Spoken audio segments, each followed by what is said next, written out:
Chapter 127. Fang Yan's eyes were slightly cold as he said to Jiang Qin and Yuan Lin, "You two go back to the hotel with them for breakfast. I still have some personal matters to deal with." Jiang Qin didn't notice the danger and wanted to continue to stay with Fang Yan. She asked puzzledly, "What else is there?" "I feel a little uncomfortable," Fang Yan said while holding his stomach. He looked like he was in unbearable pain. "Hateful," Jiang Qin said coquettishly. How did the grandmaster of a generation become an unlucky guy with diarrhea in the blink of an eye? Can you maintain a beautiful and lofty image in other people's hearts for a longer time? Of course, in Jiang Qin's view, the current Fang Yan was also very beautiful and lofty. Wasn't reality another kind of beautiful and lofty? Jiang Qin pointed to the front and said, "I saw a toilet at the corner over there. You go there quickly. If you come back late, there won't be anything to eat. You guys eat first. Don't wait for me," Fang Yan said with a smile. Jiang Qin and Yuan Lin looked at Fang Yan and laughed as they chased after the 9th class. After a short period of time, they were already very familiar with Fang Yan's students. Even if they weren't familiar, the boys were very attentive to these two little Lolas. The girls also thought they were beautiful and cute. In addition, they were outgoing and sweet talkers, so it was easy for them to get along with the similarly young 9th class students. When all the students left, the people on the gorge were almost gone. Fang Yan walked toward the slope of the mountain and stood at the bottom of the slope. He looked up at the long-haired man sitting on the big rock and said, "Drinking liquor and watching the sun. It's really carefree and comfortable." The long-haired man raised his head and drank a mouthful of liquor. His throat was trembling. Perhaps it was because he drank too fast or because the liquor was too spicy, but his face suddenly turned red. Poochie, he spat out a mouthful of hot knife in his mouth and wiped the corner of his mouth with his dirty gray sleeve. He looked quite miserable. Fang Yan laughed and pointed at the long-haired man, saying, "You're at most half a kilogram." Why did he have to imitate that old drunkard and pretend to be a drunkard? Listen to my suggestion, find an image designer to help you redesign your image. The vicissitudes of life and despair are not suitable for you. The long-haired man said angrily, "He used to be my idol. It was still the same now. It's not like I'm going to choke every time I drink so much. Besides, I'm not here to compete with you in drinking." "Then what are you doing here?" "Murder." "Kill who?" "Kill you." "Why?" "I was entrusted by someone." "You haven't cut your hair for a long time."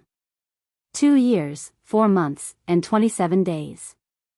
Since the day I lost to you, I've been ignoring you. Have you never washed your clothes?" "I changed it and washed it. I washed it and wore it again." The long-haired man was a little embarrassed. It was as if he had done something wrong to Fang Yan. Fang Yan glared and scolded, "Bailey Lu, you liar. You didn't keep your promise. What was the agreement during the game?" "In this game, no matter who is the loser, before he defeats his opponent again, he can't cut his hair or wash his clothes." "Did you do that?" "What can I do?" Bailey Lu retorted with a red face and neck. What can I do? I can cut my hair, but I don't wash my clothes. They're all rotten. I can smell the stench from 100 miles away. My father is guarding the door with a long spear and won't let me in. What can I do? Can I still wear those clothes? That's something you have to solve. What does it have to do with me? You secretly washed the clothes. That's cheating. I cheated, but I told you frankly. If it were you, would you be able to do it? You also know how to act shamelessly. You're framing me. Fang Yan waved his arms and said, "I have nothing to do with your sister, but you said that if there was a chance, I would peep at her bathing. But did I do such a thing? No. Did I want to do such a thing? I never did. You dare to bully my sister?" Bailey Lu suddenly jumped up from the big rock and said, let's fight again today to avenge the defeat of 2 years, 4 months, and 27 days. Fang Yan, on the top of Xianxia Mountain, will fight to the death. Fang Yan shook his head and sighed, saying, today is not the right time to fight to the death. Let's fight another day. Why not? If we didn't talk so much nonsense at the beginning and fought to the death, it would be exciting and pleasing to the eye. We would show the demeanor of a master. Now you deliberately teased me by talking so much nonsense, which suddenly destroyed the tense atmosphere.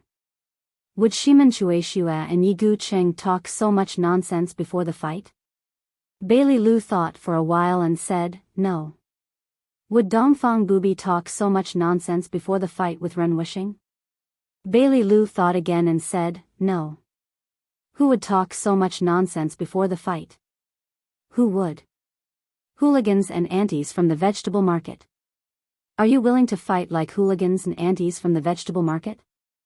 No. Then let's go back. Fang Yan waved his hand and said, pick a good day next time and we'll fight to the death. Bailey Lu refused and said, I'm not leaving. Since I'm here, I can't just leave like this. I promised someone that I would kill you. If I leave, you'll definitely brag to others that you defeated a strong enemy with just a few words, that you didn't need to use your hands to fight, and that you'll make a fool of yourself by using your hands. Others will call me a coward. I won't fall for your trick.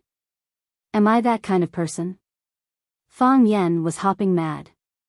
You are that kind of person. Bailey Lu's face was full of disdain. I challenged you for the first time when I was 17 years old.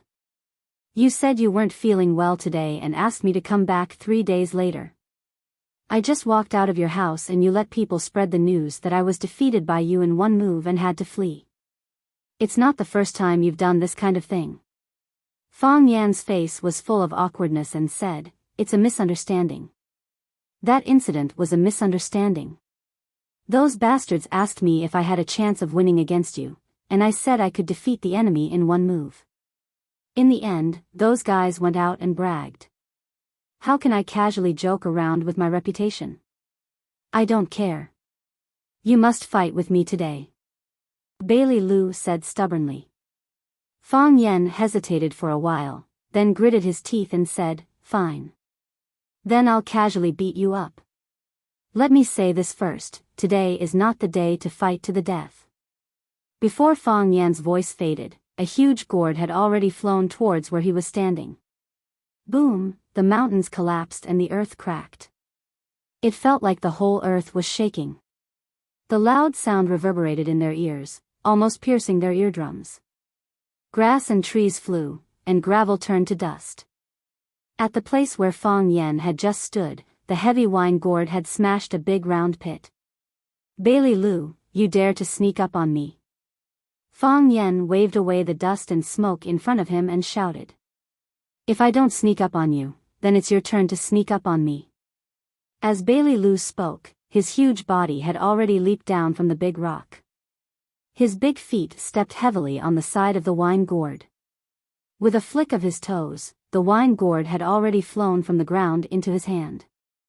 Holding the handle of the gourd, he swung the huge wine gourd and smashed it towards Fang Yan's head. The people of the Bailey family were born with great strength. This half-solid copper gourd that weighed 108 kilograms was like a toy in his hands. Whoosh whoosh, the wind howled wildly, carrying with it the power to destroy heaven and earth. With that blow just now, Fang Yan had already seen the power of this copper gourd.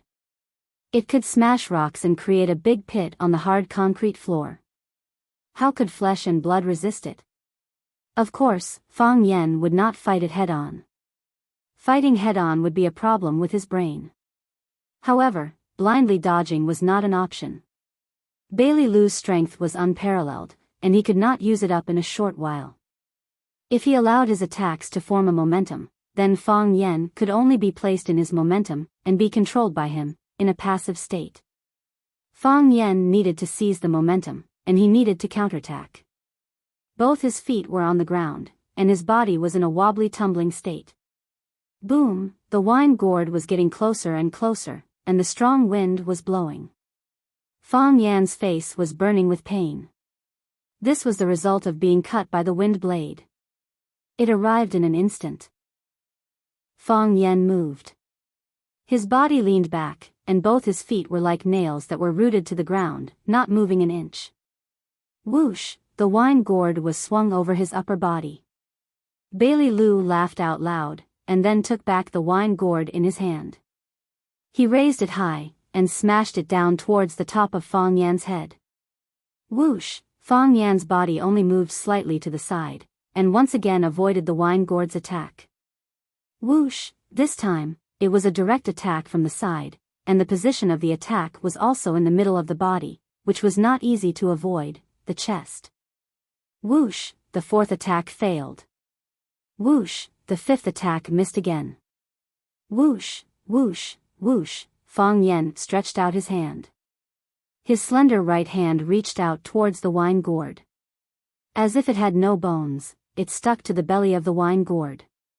Tai Chi was a circle. The wine gourd was a circle. Tai Chi was the wine gourd, and the wine gourd was Tai Chi. Bailey Lu used all his strength, and he moved with little effort. Bailey Lu smashed with great force, and he swung the willow with the wind. He held a circle with one hand, and drew a circle with the other. He formed a circle with one hand. As he drew, the wine gourd was already out of Bailey Lu's control, and became a sharp weapon in Fong Yan's hand. Circle upon circle, and the man and Tai Chi became one. This was the true meaning of the heart of Tai Chi. The 108 kilograms copper wine gourd spun and jumped in Fong Yan's palm. Fong Yan did not use any strength, but he borrowed the strength of Bailey Lu and the weight of the wine gourd itself. Damn it! Bailey Lu lost his gourd, and with a loud roar, he rushed towards Fong Yan desperately. Fong Yan stretched out his left hand, and pushed hard.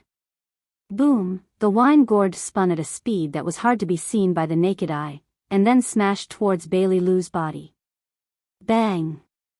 Bailey Lu's body flew backward, and fell towards the line gorge not far away. Chapter 128. If he is strong, let him be strong, like a cool breeze caressing the hills. If he is unruly, let him be unruly, like the bright moon shining on the great river. If he is cruel, let him be evil, I will be full of vital energy. This sentence was from the 9-Yang Sutra in Jin Daxia's masterpiece, The Heaven Sword and Dragon Saber. Jin Daxia obviously didn't know Kung Fu, but some scholars believe that Jin Daxia must know Tai Chi, or that he was a researcher of Tai Chi culture. Because what he said was almost a true portrayal of Tai Chi's technique of exerting force. Fong Yan was a descendant of the Tai Chi family. Although he thought that Tai Chi was broad and profound, it couldn't be summed up by Jin Daxia's words. However, he couldn't deny that using softness to overcome hardness was the core essence of Tai Chi. Using strength to fight strength, I won't use strength. Hitting an ox across the mountain won't hurt me. This was why Tai Chi looked powerful and pretentious. Compared to hard skills, soft skills were the most difficult to practice. Compared to a heavy sword, a soft sword was the most difficult to use. However, once it was learned, it would be invincible. Of course, this referred to the situation where the two sides were evenly matched. If the opponent's strength was higher, no matter how soft your soft skills were, you would be punched into pieces by the opponent. How could you have a chance to win? The Bailey family was famous for their strength, and Bailey Lu was the leader of the younger generation of the Bailey family. Therefore, he challenged Fong Yan's Tai Chi with brute force, which was a risk in itself. Especially when Fong Yan's heart of Tai Chi was activated again. Bailey Lu let out a muffled groan. His huge body was heavily smashed by the wine gourd, and he flew towards the line gorge. The gorge was unfathomable, and falling down was bound to be smashed. However, Fong Yan didn't stop there. He rushed to the side of the cliff and pulled out a road sign slate from the soil. Then, he held the slate and smashed it towards the place where Bailey Lu had just fallen. He proved with his own actions that hitting a person when he was down was not a moral problem at all. Falling off the cliff was the real scum. Boom, the slate whistled down, following Bailey Lu's body. Fang Yen was still worried. He moved his toes and threw the small stones on the ground towards the cliff. There's bound to be one piece of an inescapable net that can hurt you. Clang! A crisp sound was heard. Fang Yen hurriedly ran to the edge of the cliff, only to see that the 108 gene wine gourd was actually flying up from below. The sound just now came from the stone hitting the wine gourd. Fang Yen tapped the ground with his toes and jumped off the cliff. Both of his feet stepped on the body of the wine gourd. With a force of 1,000 gene, he was determined to make the wine gourd sink rapidly. Bang! Fang Yan's feet landed on top of the huge wine gourd. The wine gourd was suppressed by Fang Yan's strength and fell down the cliff like a swallow with a broken wing. The mountain wind whistled, and the white fog rolled. Dressed in white, Fang Yen stood on top of the wine gourd and descended rapidly between the mountain streams. He looked like a celestial deity riding on a flying gourd. After falling for several hundred meters, a loud shout suddenly came from below the wine gourd. Roar, a muffled roar that was suppressed to the extreme and exploded to the extreme was heard. Suddenly, an earth-shattering force came from the bottom of the wine gourd. Clang, the wine gourd's body trembled violently. Fang Yan's feet, which were standing on top of the wine gourd, also felt numb and pain. The wine gourd flew up into the sky like an unstoppable rocket. Even Fang Yan's body flew up from below the cliff. Clang, another loud noise rang out. The wine gourd's ascent slowed down a little, then accelerated again. Clang, another loud noise rang out. The wine gourd rushed even faster.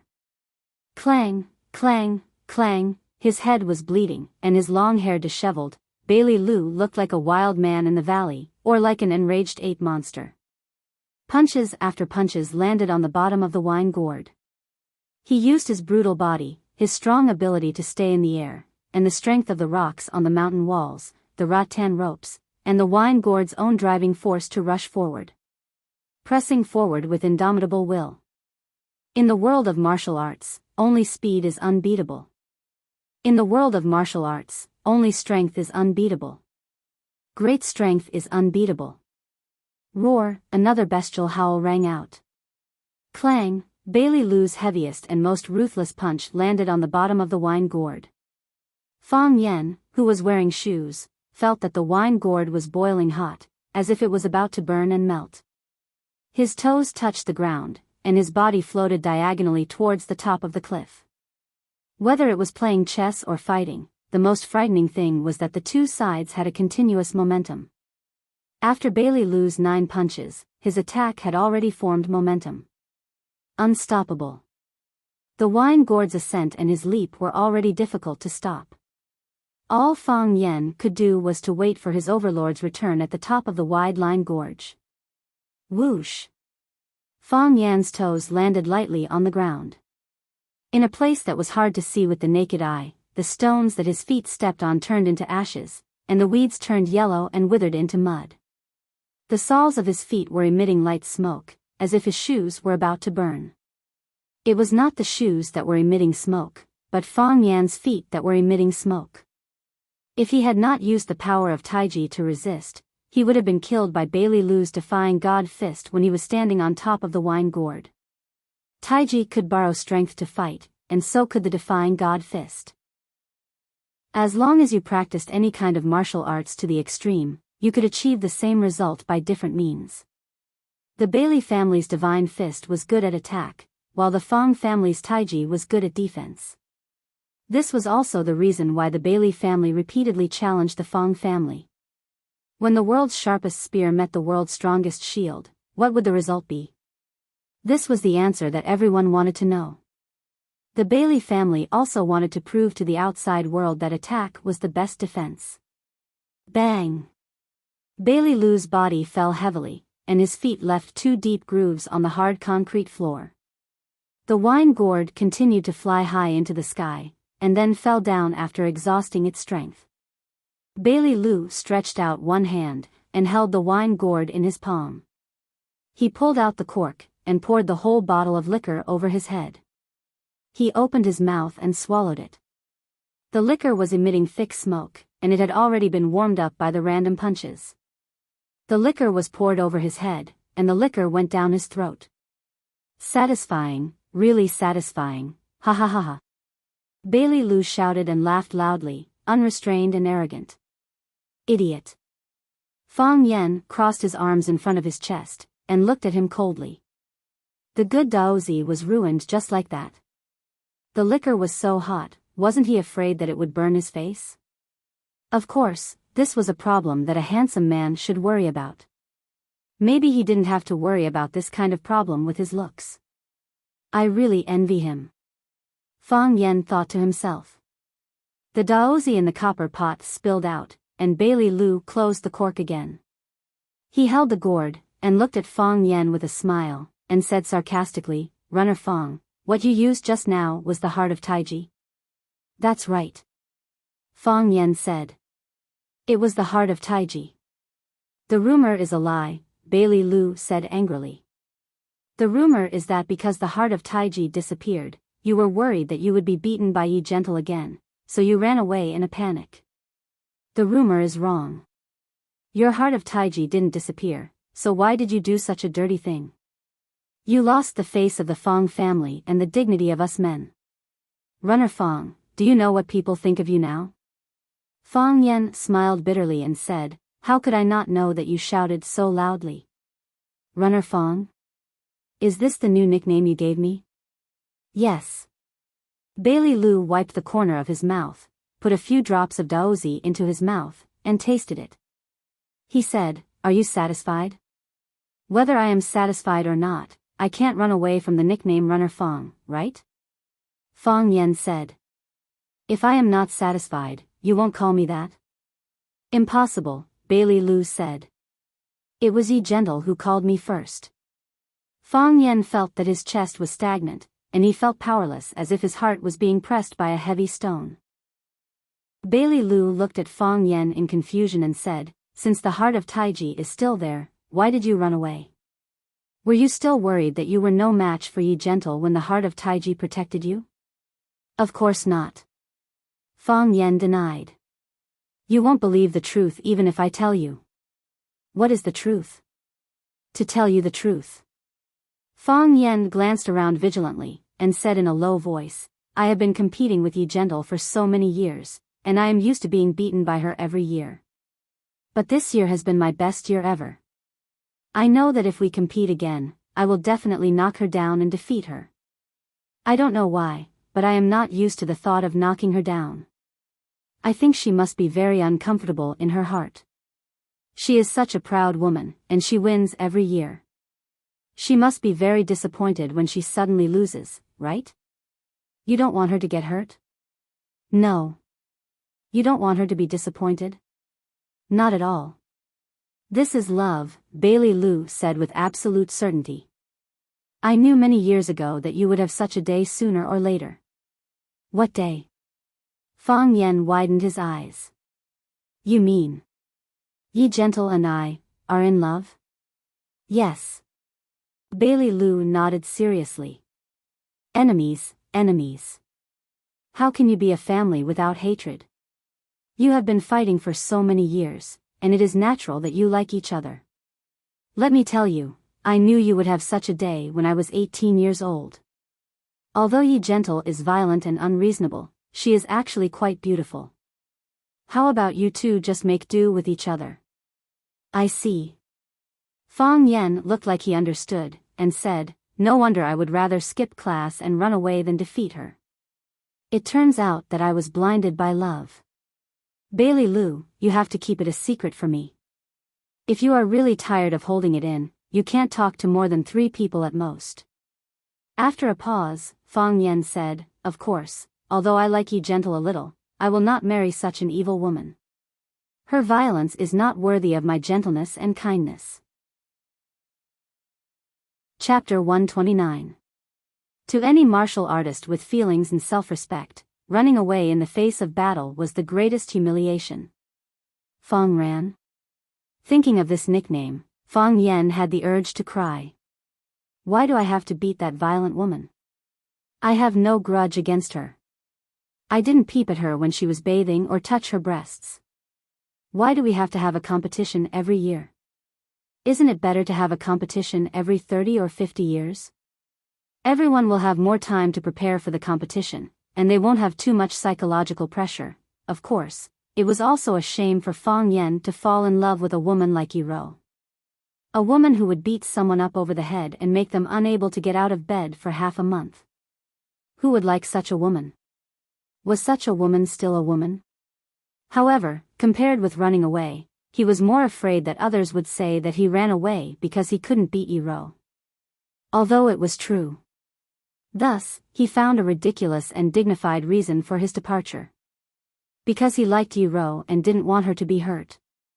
He didn't want to beat her down and make her feel disappointed and regretful. Running away when you can't beat someone is a coward. If he labeled his escape as love, then Fang Yan would be a man of love and righteousness. Fang Yan secretly gave himself hundreds of likes in his heart. He felt that he was so smart. Bailey Lu stared at Fang Yan, dumbfounded. He thought to himself, how could he say such shameless words? However, thinking of his usual style of dealing with things, he felt that it was reasonable for him to do such a thing. She won't like you, Bailey Lu said. What? Yi-ro won't like you. People were like this. You could dislike a person, but you wanted everyone in the world to like you. This was especially true for many goddesses. They never thought of marrying a spare tire, but if the spare tire married another woman, the goddesses would still feel a little disappointed and angry. That was the mentality of Fang Ran. He never thought of being with Yi-ro. Thinking of this possibility, he would have nightmares at night. However, he was still angry when he heard Bailey Lu said that Yi-ro wouldn't like him. Why won't she like me? Why wouldn't she like me? Yi-ro said that her man must do 3 things. First, a man of indomitable spirit. Second, a true gentleman who keeps his word. Third, you can beat her. How am I not indomitable? Fang Yan said. How am I not a true gentleman who keeps his promises? How could I lose to her? I just haven't hit her yet. Bailey Lu's eyes became contemptuous and he said, I don't think you can fulfill any of these 3 requests, can you? Fang Yan looked at Bailey Lu with a murderous look and said, I suddenly felt something. Do you like the feeling of Yi-ro? I feel like I won't rest until you're dead, Fang Yan said viciously. Some people don't know how to respect you unless you beat them up. Good. Bailey Lu laughed. Before I was asked to kill you, I was worried that your Taiji heart would disappear, and I would have an unfair advantage. Since your Taiji heart is back in the fight just now, let's have a good fight. I won't rest until you're dead. I'm just saying. Before Fang Yan finished his sentence, Bailey Lu had already run toward him with the wine gourd that weighed more than 50 kilograms in one hand. Before he arrived, the fat gourd's belly had already smashed toward him. Boom, the strong wind whistled like a tiger's roar. Fang Yan stepped back and chose to avoid the first blow. Fang Yan stepped back, but Bailey Lu rushed forward faster and faster. The wine gourd in his hand was ready to be fired, and it kept threatening and pressuring Fang Yan. Bang! Fang Yan's body hit the stone mountain behind him.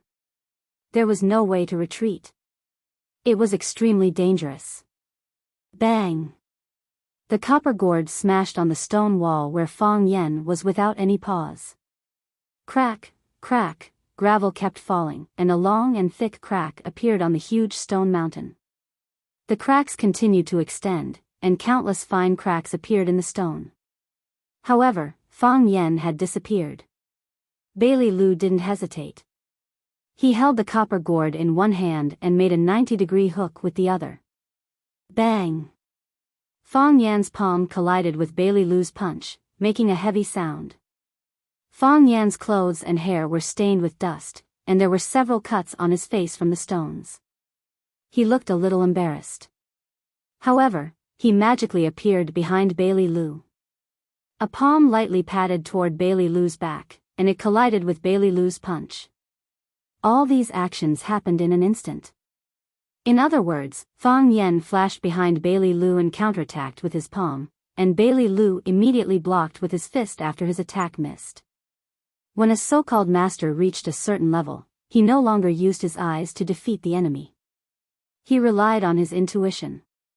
Eyes can deceive, and feelings are your most honest and reliable friend.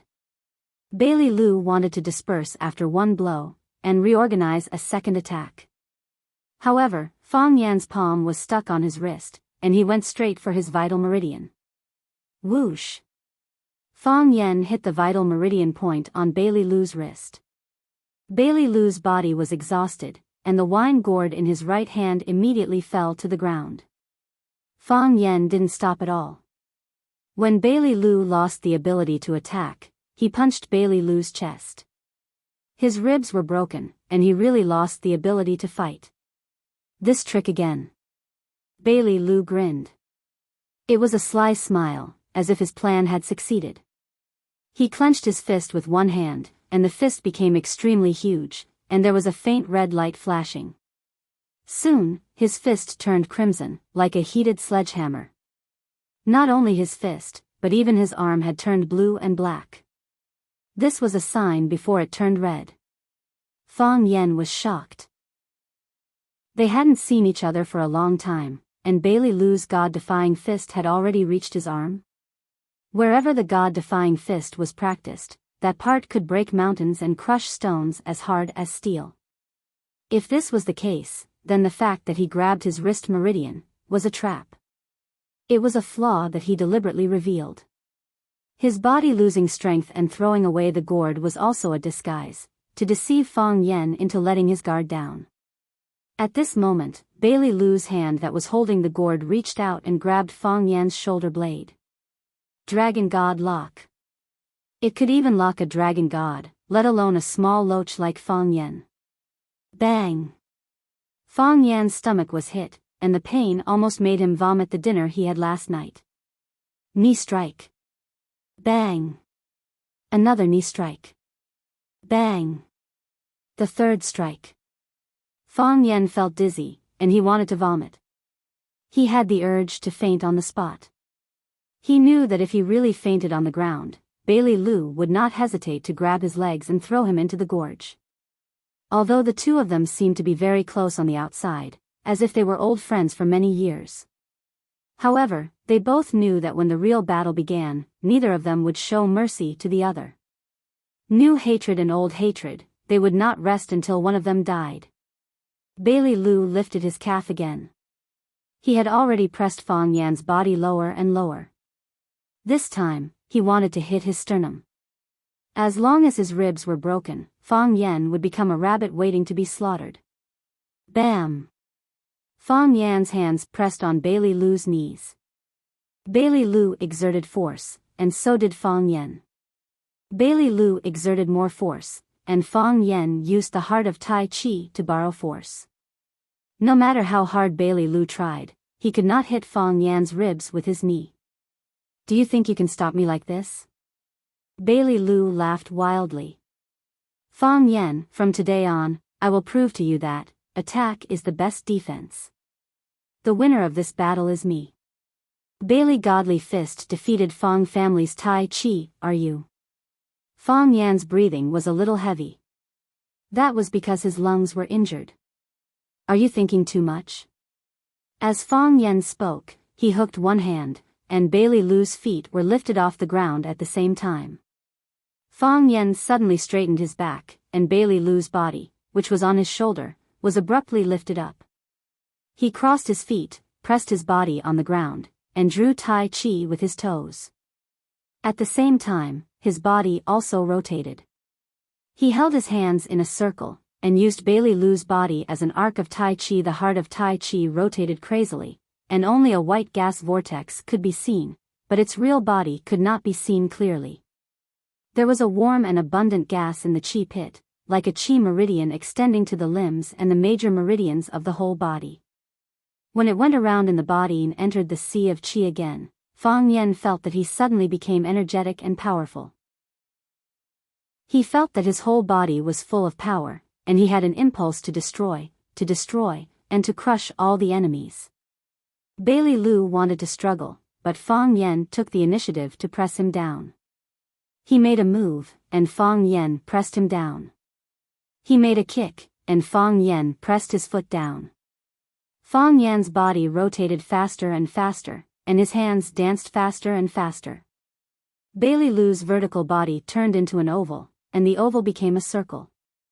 There is no heaven and no me, and I am Tai Chi. It had to be said that the feeling of being able to look inside and foresee the enemy was really awesome and pretentious. Bailey Lu's body turned into a ball, and became the Tai Chi that Fang Yen was playing with and dancing. Fang Yen raised his hands, and Bailey Lu, the meatball, was thrown into the air. Then, he leaped into the air. His whole body stretched out, like a big eagle spreading its wings and soaring. When the height of his jump was the same as the height of the meatball, he kicked the meatball away. Bang! The meatball hit the mountain wall, and the sound of bones breaking was heard. Whoosh! Fang Yan's feet landed on the ground. The second round, the Fang family of Tai Chi wins. Fang Yen stood proudly and said in a clear voice. Chapter 130. Fang Yen and Bailey Lu had fought 2 rounds. Of course, in the hearts of some uninformed spectators, they had fought 3 times. In the first round, Fang Yen made an appointment with Bailey Lu to fight 3 days later with the excuse of feeling unwell. Unexpectedly, as soon as Bailey Lu left the Fang family, someone spread the rumor that Fang Yen defeated Bailey Lu in 1 move. Bailey Lu could not explain it, so he could only suppress his anger in his heart. In the second round, Bailey Lu challenged Fang Yen again. The two also made a heavy bet that the defeated party could not take care of his hair or wash his clothes before he challenged his opponent again. Therefore, Bailey Lu became like a savage in the deep mountains today. The third round was today. Bailey Lu came prepared. At a young age, he had practiced the inverse God punch to his arms. He could be called the best of the younger generation of Wulin, and his strength could not be underestimated. Unexpectedly, Fang Yen still turned the tables at the last moment. While he was beaten into a ball, he had to continue to abide by the agreement that his hair could not be taken care of and his clothes could not be washed. He walked in Jianghu in ragged clothes with this bad hairstyle, was beaten by his father with a stick, and was ridiculed by his peers. The history of Bailey Lu's growth was a tragic history of hardship. Fang Yen stood in the same place, waiting for Bailey Lu's body to hit the stone wall and then fall to the ground again. He was ready to go up and give him a few more kicks. Bailey Lu's ball-like body was sliding down rapidly. As he slid down, his body gradually stretched out. Obviously, he had broken away from Fang Yan's control and recovered some physical strength and self-awareness. Then, he suddenly punched out, and his blazing red arm was ruthlessly inserted into the stone wall. He was like a gecko hanging on the mountainside, with a stubborn look that he would not go down even if he died. Fang Yen waved to Bailey Lu and shouted, "Bailey Lu, come down." "I don't want to go down." As soon as Bailey Lu opened his mouth, he vomited a mouthful of blood. That kid was too ruthless. He was beating him to death. He knew that his body was seriously injured, and his internal organs were also hit hard. He might need a long time to recuperate. "Come down, I have something to discuss with you," shouted Fang Yen. "You lied to me," Bailey Lu roared. His fists were firmly inserted into the cracks of the rocks, unwilling to fall to the ground. "Why would I lie to you? When have I ever lied to you? Apart from the previous misunderstanding, I have never lied to you even once. I swear on my character. Come down and tell me who asked you to kill me. I promise I won't hit you again." "I can't go down." "I can't say," Bailey Lu said. "If you don't come down, I'll go up. I can beat you up. Do you think I can't climb up myself?" Fang Yen was angry and threatened. "Caw. Caw. Caw." His hands were like 2 indestructible awls, dancing left and right, up and down. In the blink of an eye, he had climbed from the waist of the mountain to the peak. Fang Yan, you bastard, you son of a b asterisk tch. Bailey Lu stood on the peak and cursed. His long hair was spread out, and it was even more abstract than the hairstyle of Zhang Wuji's godfather, the golden fur lion king in the heaven's sword and dragon saber. His mouth was bleeding, and his eyeballs were protruding. His clothes were torn into strips, and there were countless wounds on his body that were oozing blood. How can you scold people? Shouted Fang Yan, standing at the foot of the mountain. A master should have the demeanor of a master. How could he casually scold people? This would lower his dignity and destroy the aura of a master. I want to scold people, I want to scold you, Bailey Lu roared in exasperation. You beat me again. Why do you want to beat me again? Why can't you let me win once? Will you die if you let me win once? Do you know that I'm dying? Do you know what kind of life I've been living since I lost to you last time? I haven't had a haircut for 2 years and 5 months. My clothes were rotten, so I took them off and washed them secretly. I can only sleep naked at night because I'm afraid that if I wear them out, I won't have clothes to wear the next day. My father saw my clothes and stabbed me with a spear, saying that I've lost the face of the ancestors of the Bailey family. What's even more infuriating is that my mother forced me to go on a blind date a few days ago. Beauty Lu's little cousin, that crazy woman, took a look at me and said that she wouldn't make friends with a down-and-out painter. Bailey Lu's eyes were moist, and big drops of tears rolled down his cheeks. Who's a down-and-out painter? Who's a down-and-out painter? I haven't even held a brush before. I can't even draw an egg. How can I be a painter? Fang Yan, it's all your fault. I must kill you. To be honest, after listening to Bailey Lu's sorrowful attack and accusation, Fang Yan really sympathized with this unlucky child. At that time, both of them were young. In order to make each other's life more miserable, they made such a bet. Unexpectedly, from then on, the life of the gentle, handsome, and charming young master of the Bailey family had become like this. The quality of his life had deteriorated too fast. No wonder this kid couldn't bear it and came all the way here to kill and take revenge. Fang Yan waved to Bailey Lu and shouted, Bailey Lu, come down, I'm not going down. Unless you promise me something. What is it? Cancel the previous agreement. I can have a haircut and change my clothes. Bailey Lu shouted. What did you say? Cancel the previous agreement. I can have a haircut and change my clothes. In your dreams, Fang Yan said angrily. He looked up and said, it's up to you. If you have the ability, stand on the top for 3 days and 3 nights. I'll consider agreeing to your condition. Fang Yan, I hate you. Bailey Lu looked at Fang Yan in despair and ran to the other end of the top of the mountain. Soon, his figure disappeared in front of Fang Yan. It's all the fault of the blind date. Fang Yan sighed in his heart. A good young man became mentally ill because of the blow he received during the blind date. It was really frightening to think about it. A blind date is fiercer than a tiger.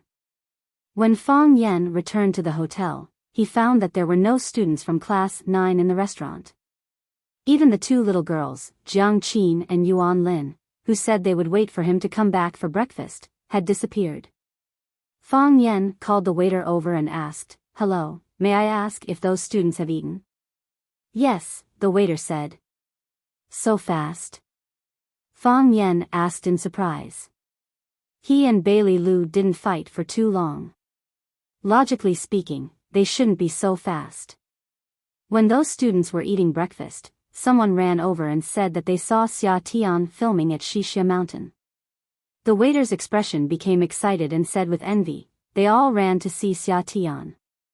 It's Xia Tian again. Fang Yan said gloomily. He had planned to bring the students back to school after they had their fill. These students all ran to find the crew to see the stars. Where could he find them all? What did you say? The waiter who was serving Fang Yan soy milk and fried dough sticks stared at Fang Yan fiercely. Her hand stopped and said, you said it's Xia Tian again? You don't like Xia Tian? I don't dislike her. I mean, you do. I can tell from your tone. The waiter was obviously a hardcore fan of Xia Tian. Why don't you like Xia Tian? What's wrong with Xia Tian? Do you know how hard Xia Tian works? The waiter threw the soy milk cup in front of Fang Yan, but forgot to leave him a sugar bun. When she left with the tray, she said discontentedly, "You don't understand Xia Tian. You don't know what kind of woman is a real goddess. You don't understand her. If you understand her, you will fall in love with her." Fang Yan finished the 2 fried dough sticks and a cup of warm unsweetened soy milk on the plate. He wiped his mouth and was ready to look for his students. He found the greeter at the door and asked the direction in which the students left and rushed in that direction. There was no need to deliberately look for them because there were many people on the road with him. From their excited expressions and topics of discussion, it was obvious that they were also looking for Xia Tian. Fang Yan was not ignorant about Xia Tian. He had also heard of Xia Tian's name. He knew that Xia Tian had acted and sung, but that was all. He didn't expect that this star had such a great influence. Because she was filming at Mount Zhangxia, the tourists of Mount Zhangxia were probably looking for the location of her filming crew. Thinking that the students of Class 9 had abandoned their teacher and ran to find a woman they had never seen before, Fang Yan felt an inexplicable sadness in his heart. Is it really Xia Tian? Is it fake news? It must be Xia Tian. Someone has already taken a photo and posted it on Weibo. It was taken at Mount Zhangxia. Great, I finally have a chance to see Xia Tian. Xia Tian is too low-key.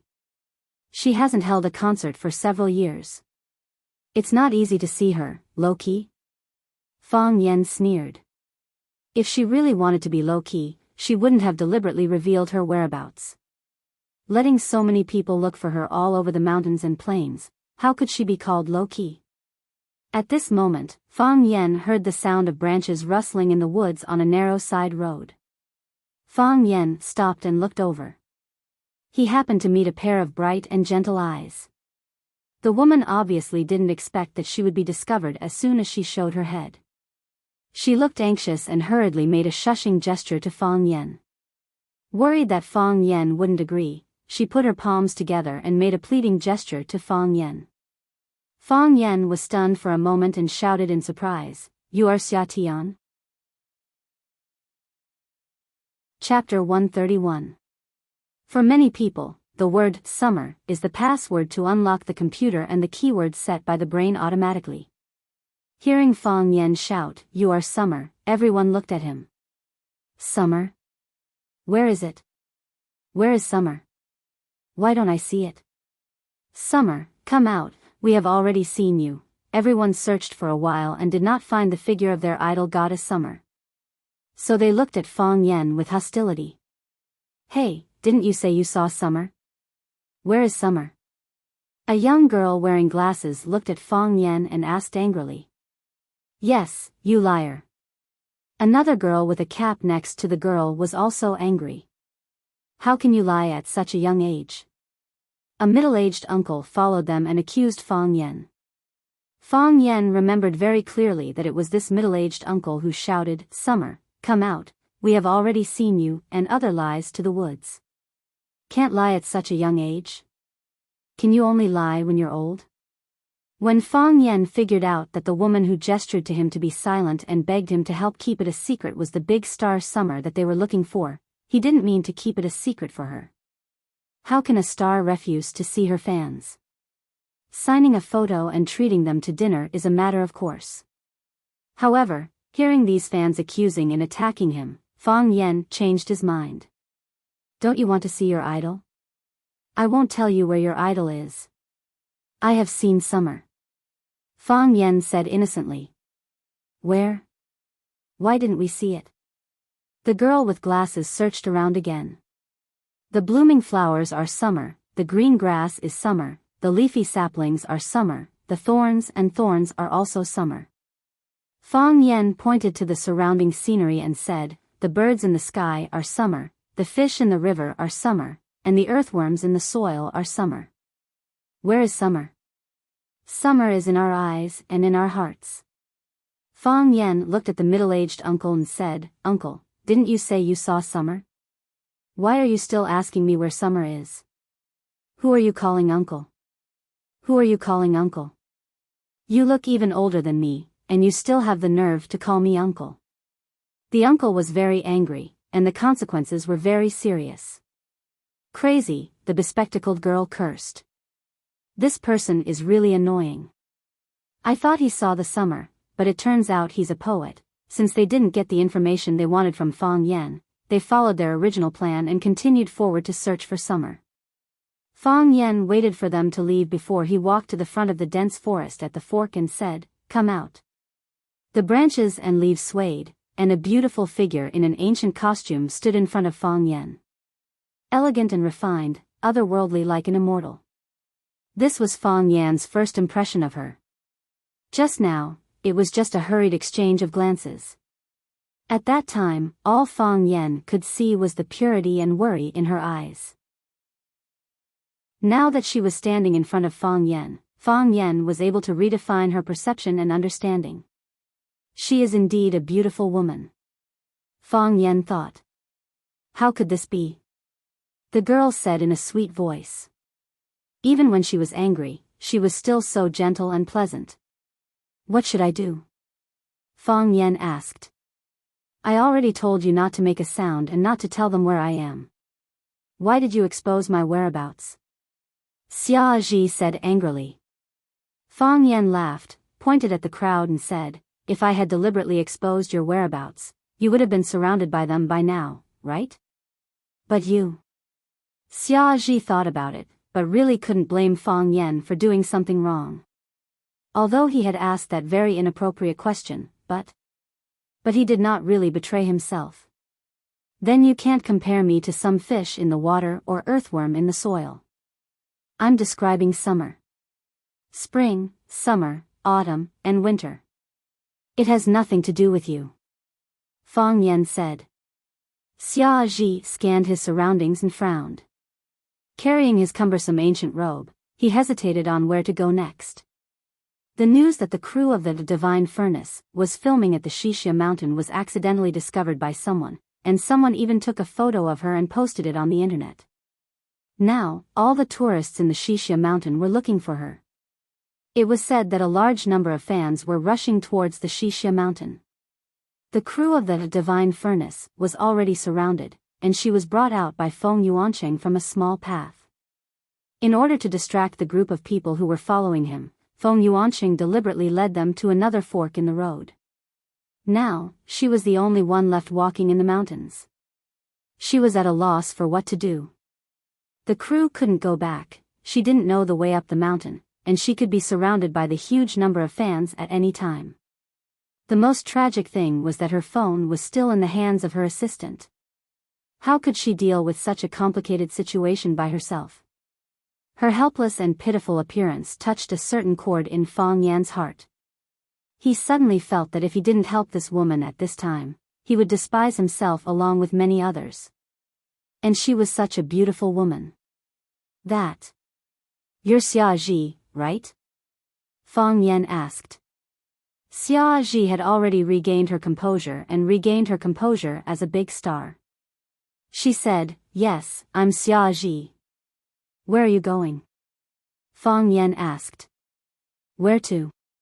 Xia Ji thought for a moment and said, I haven't thought about it yet. Maybe I should go to the police for help. I mean, if I really have to. Fang Yan sighed. A while ago, a Korean star came to Huaxia to participate in an event. In the end, he was chased by a large group of fans and didn't even have the chance to pee. He could only ask the police station on the highway for help. Now, another star was chased by fans and wanted to go to the police. It's really not easy to be a star. Fang Yan somewhat sympathized with Tang Tian Wang back then. He was so popular that there was no one before him. Wasn't his life too exciting? Is there anything I can help you with? Fang Yan asked. Xia Ji looked at Fang Yan and said, I think you look very familiar. Fang Yan took out a business card from his pocket and said, "A man named Zhang Wei came to me and said he was your agent, so it's you." Xia Ji was shocked and overjoyed. It was too far away at that time, so I couldn't see it clearly. I just feel that when you do Tai Chi, there's an indescribable charm there. That's why I wanted to cooperate with you. I'm sorry, I was too presumptuous. It's nothing. Fang Yan stuffed the business card into his pants pocket again. Although I refuse to cooperate with you, I can't be angry with you if you insist on praising me like this. I'll take you to a place. Fang Yan said. Where are we going? Xia Ji looked at Fang Yan warily. With her current status, it was really not suitable for her to be too close to a young man. Moreover, this man was quite strange. Fang Yan squinted his eyes and smiled, saying, "Miss Xia, you actually don't have much of a choice. Either you come with me, or you'll be surrounded by real fans. You'll also be taken advantage of by some fake fans." Back then, when Tang Tian Wang was disguised as a woman, there were men who sneaked into the fan group to touch his butt. Xia Ji felt her scalp go numb and goosebumps all over her body. She resisted the urge to turn around and look at her butt. She looked into Fang Yan's eyes and said, "Why should I believe you? I'm a teacher at Rosefinch Secondary. This time, I came to Shixia Mountain to bring my students to travel. If you don't believe me, this is my teacher's ID." As Fang Yan spoke, he took out his work ID and the list of students in Class 9 from his pocket and showed them to Xia Xia. Xia Ji carefully studied it and confirmed that it wasn't fake. He returned the ID to Fang Yan and said apologetically, "I'm really sorry, I have to be more careful. Then I'll have to trouble you. It's a bit troublesome." Fang Yan looked at the white robe and the high bun on his head and said, "If you don't want to be recognized immediately, I suggest you change your clothes." "Change clothes?" Xia Ji frowned. She was interrupted by the surging fans in the middle of filming, so she ran out in her costume. If she had a change of clothes, she would have changed long ago. Why would she wait until now? "Wait a moment," Fang Yan said. He looked around but didn't see any clothing stores nearby.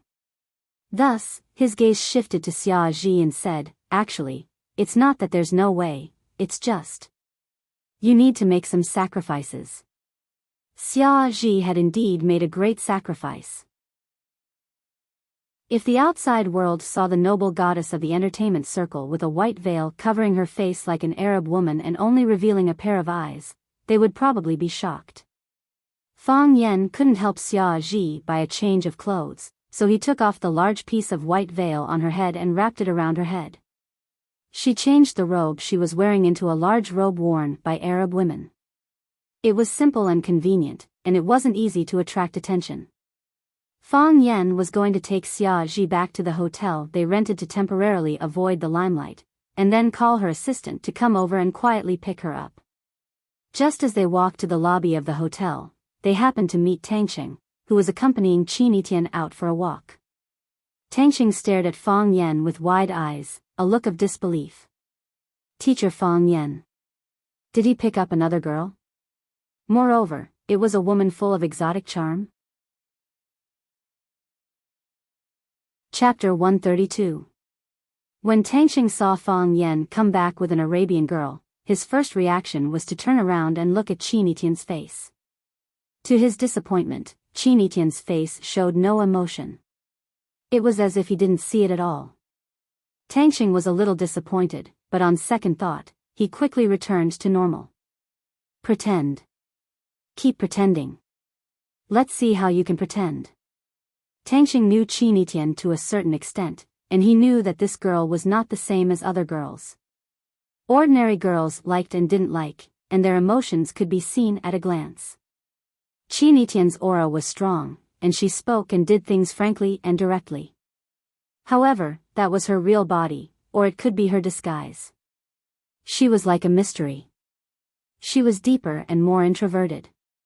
It was difficult to see her mind clearly, and it was even more difficult to pry into the secrets in her heart. If Qinitian really liked Fang Yan, How could she not be angry when she saw such a scene?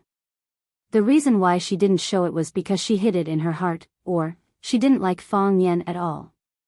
The picture of Fang Yan dancing Tai Chi on the top of Zhangxia Mountain kept appearing in Tangqing's mind, as if his heart was covered with a layer of haze. How could you defeat such a man, such a rival in love? Now, the wind blew away the haze, and the sun shone. Tangqing suddenly became happy.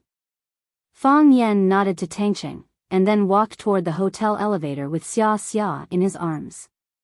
Tangqing looked at the backs of Fang Yan and the Arabian girl as they left, then turned to Qinitian and said, Mr. Fang is really popular with women." Qinitian took a deep look at Tangqing and said, "Childish."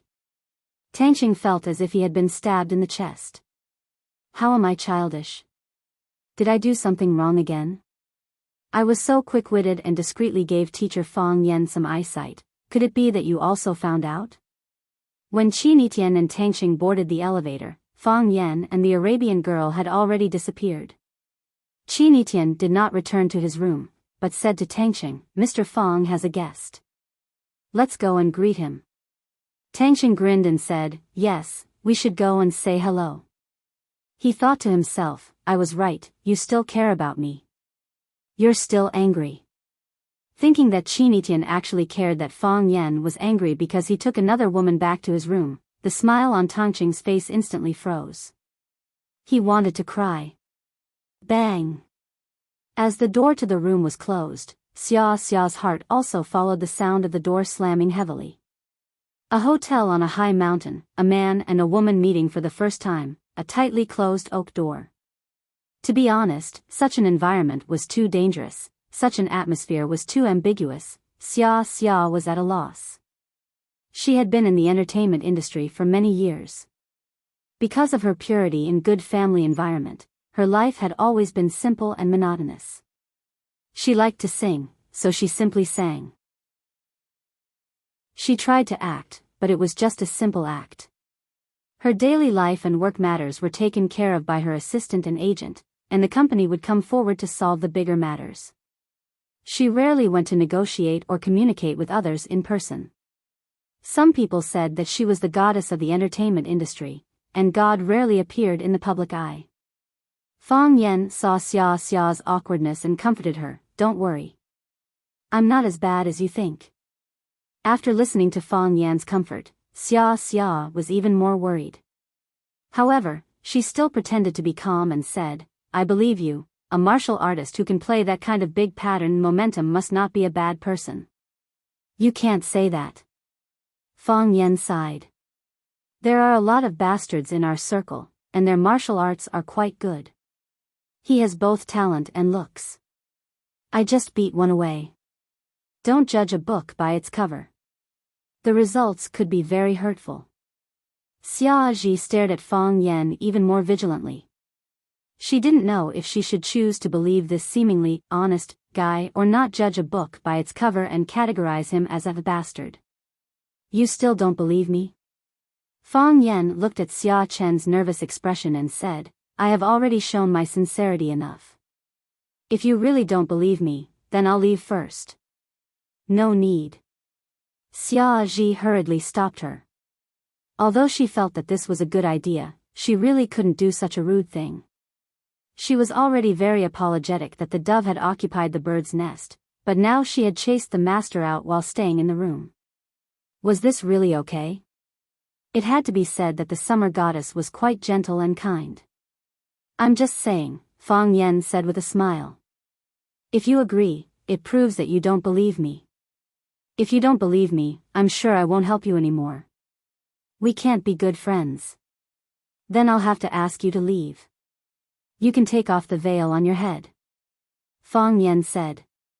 To be honest, Xia Chen really didn't want to take off the veil. Because of the cover of this white veil, she felt safer. Moreover, when she was angry or shy, she didn't have to worry about being seen. However, now that he had entered the room, wouldn't it be too disrespectful if he didn't take off the veil? Xia Ji turned around slightly and took off the white cloth on her head. Her elegant and refined face was revealed. Her cheeks were red, but her eyes didn't meet Fang Yan's gaze. She said, Teacher Fang Yan, why did you reject Zhang Wei's invitation? I sincerely want to cooperate with you. I've already explained it very clearly. If it's not a big production, I won't accept it. Fang Yan said. What's Tang Tianwang's first play? Black Man. I've read his biography. Xia said. Yeah.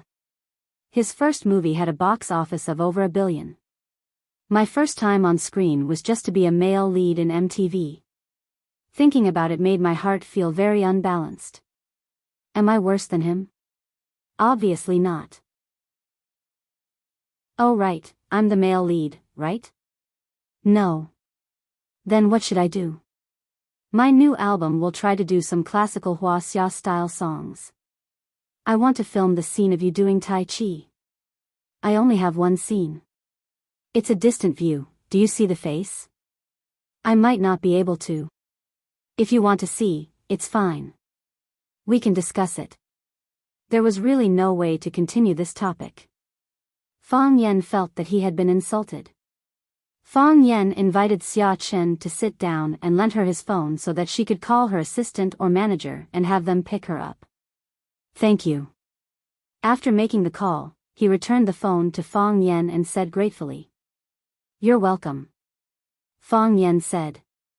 I didn't intend to help you at first, but then your fans attacked me, so I deliberately didn't let them see you. Besides, you're also a star, and I feel very proud to help you. Xia Chen felt that he was about to collapse. Big brother, do you have to be so straightforward? You're hurting others like this, okay? Dong dong dong, there was a knock on the door. Xia Chen was shocked and looked at Fang Yan and said, Did they chase us here? No. Fang Yan walked over to open the door and said, I'll introduce 2 students to you. The door opened, and sure enough, Qinitian and Tangxing stood at the door. Qinitian looked at Xia Chen, and Xia Chen was also looking at the gentle but aggressive Qinitian. This girl is so beautiful. Xia Chen thought in his heart. He also felt that beautiful was really difficult to describe Qinitian's temperament. If he used arrogant, it would be a derogatory word. However, she was really proud of herself. Qinitian ignored the existence of Fang Yan and went straight to Xia Chen. He took the initiative to reach out to Xia Chen and said, I like your role as Little Qing in A Green Snake. It's gentle, seductive, full of spirituality and offensive. Thank you for giving this role a soul. I'm Qinitian, a student of Fang Yan. Nice to meet you, Xia Chen. I'm also very happy to meet you. Xia Chen felt that everyone he saw today was so strange. The teacher's poisonous tongue was direct, and the students were arrogant and direct. There was no need for pleasantries or polite words. Everyone came naked, without any fear or respect because of his identity as a big star. Qinitian, you're really special. There are 4 seasons in a year, and each season has 91 days. Summer is not the most special. However, in the 1.3 billion Huaxia's mouth, there is only one singing and acting summer, and you are also the most special. Qinitian said with a smile. You know each other? Tangxing looked at Qinitian, then looked at Xia Chen, and asked with a surprised face.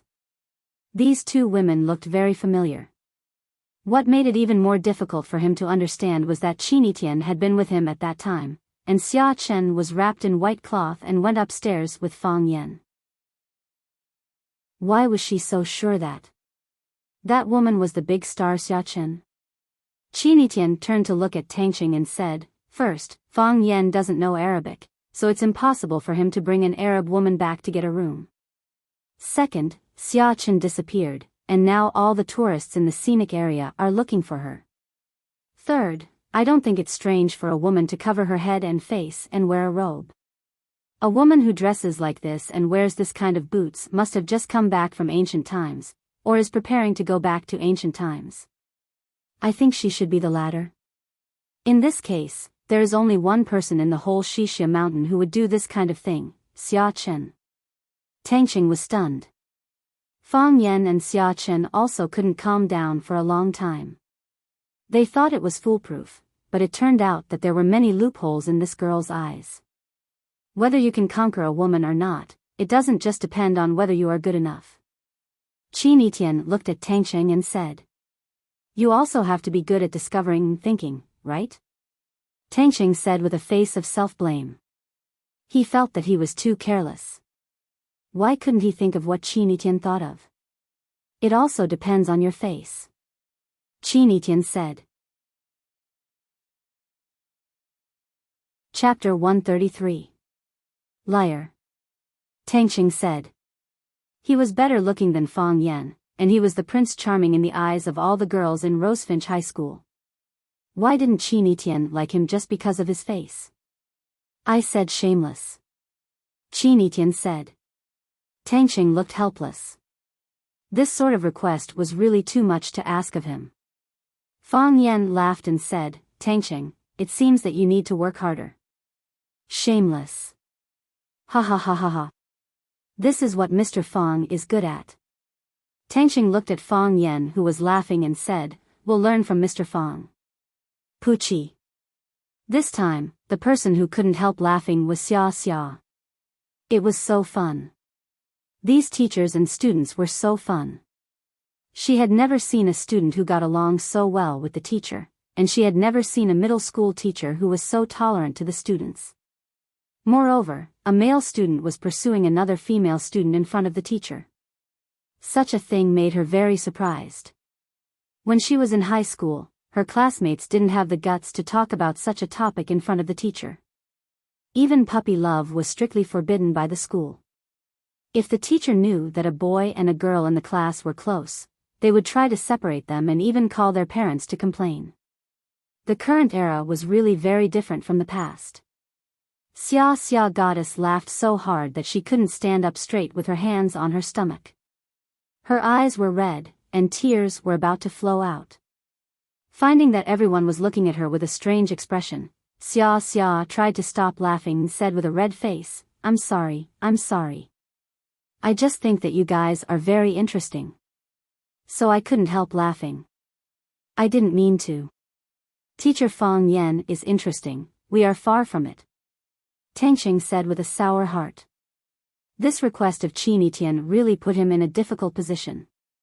If she asked for other things, any of them, he could change for her and try his best to fulfill them. However, if he were to be shameless, it would really make one anxious. You think you can be shameless just because you don't want to? Shameless and still making people think that she was cute. This required talent, okay? Ovo Fang Yan was very angry. Student Tangsheng, have you ever touched your own conscience when you slander me like this? Who was the one who risked his life to save you when you were ambushed by Chiba Haomu? Even if you're an ungrateful person, there should be a time limit, right? How long has it been since I saved you? Look. Tangsheng pointed at Fang Yan and said to Xia Xia, Mr. Fang is really interesting. It's true that you saved me, but is that considered risking your life? You suddenly erupted into a Super Saiyan and beat the little monster to the point that it couldn't fight back, but I didn't see you facing any life-threatening danger. Besides, he was worried that the Wu Ren investigation team would take revenge on him, and he was also worried that he would be punished by the school leaders. So, he ran to the ward and threatened to pretend to be in a vegetative state. Was that really a good thing to do? Xia Chen suddenly envied this kind of teacher-student relationship. He looked at Fang Yan and said, Your students must like you a lot, right? There's no reason for them not to like me. Fang Yan said. It's not that I'm bragging to you, but it's not easy to find a teacher like me. They all understand this. I'm really confused. You're so good at Tai Chi, why did you become a teacher? Tai Chi teacher? Xia asked. With Fang Yan's students by her side, Xia Chen wasn't as nervous and restrained as before. Moreover, she felt that Fang Yan was a very interesting person and wanted to know more about him. Only by knowing what kind of person he was would it be convenient for them to cooperate in the future. I'm a language teacher. Fang Yan said with a smile. I know more than just Tai Chi, Mr. Fang also knows how to fence. Tangsheng said. Fang Yan was furious and said, Tangxing, why are you cursing again? Mr. Fang, I'm talking about the sword of the treasured sword, not the cheap of the slut. Of course I know that's what you're talking about. Fang Yan said. I'm just joking with you. With a smile on his face, Xia looked at Fang Yan and asked, Mr. Fang, do we really not have a chance to cooperate? I want to make a Hua Xia style song, and I want to fuse more Hua Xia elements into it. I feel that Tai Chi is indispensable.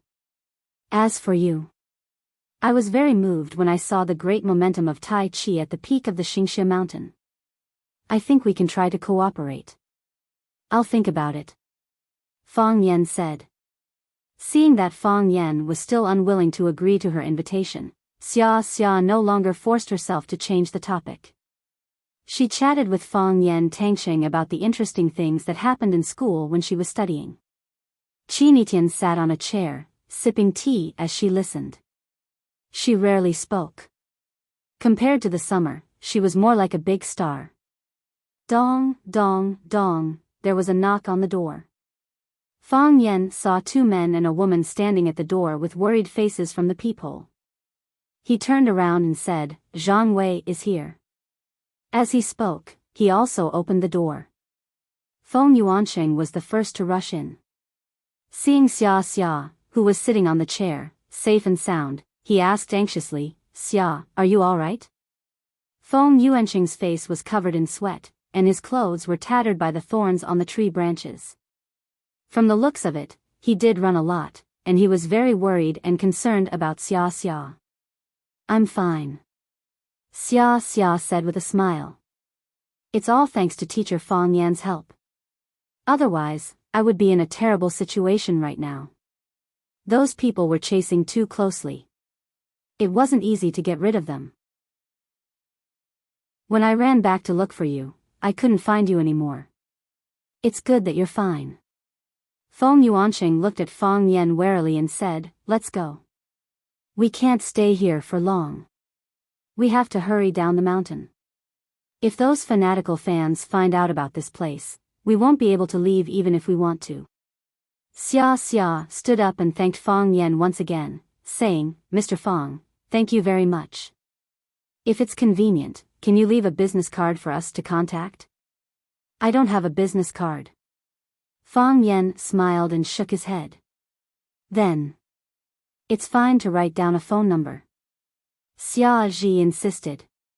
Feng Yuanqing saw that Xia was too enthusiastic about the young man in front of him and said with great dissatisfaction, Xia, let's go first.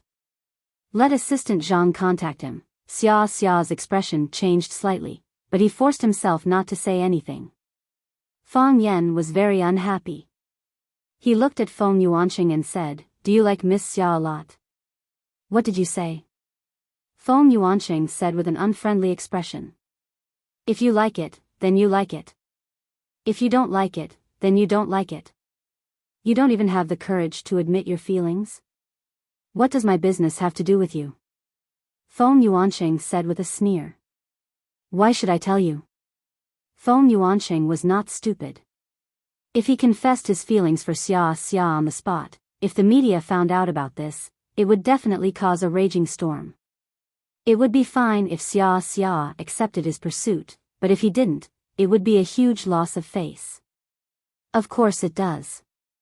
If you want to pursue Miss Xia, you have to at least be more open-minded and calm.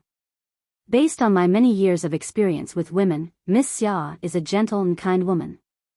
This kind of woman hates petty men the most.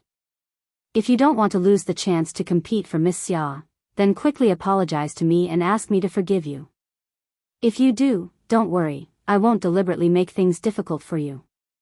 Why should I apologize to you? Why should I ask for your forgiveness? Feng Yuanqing was really angered by Fang Yan. What did I do to you?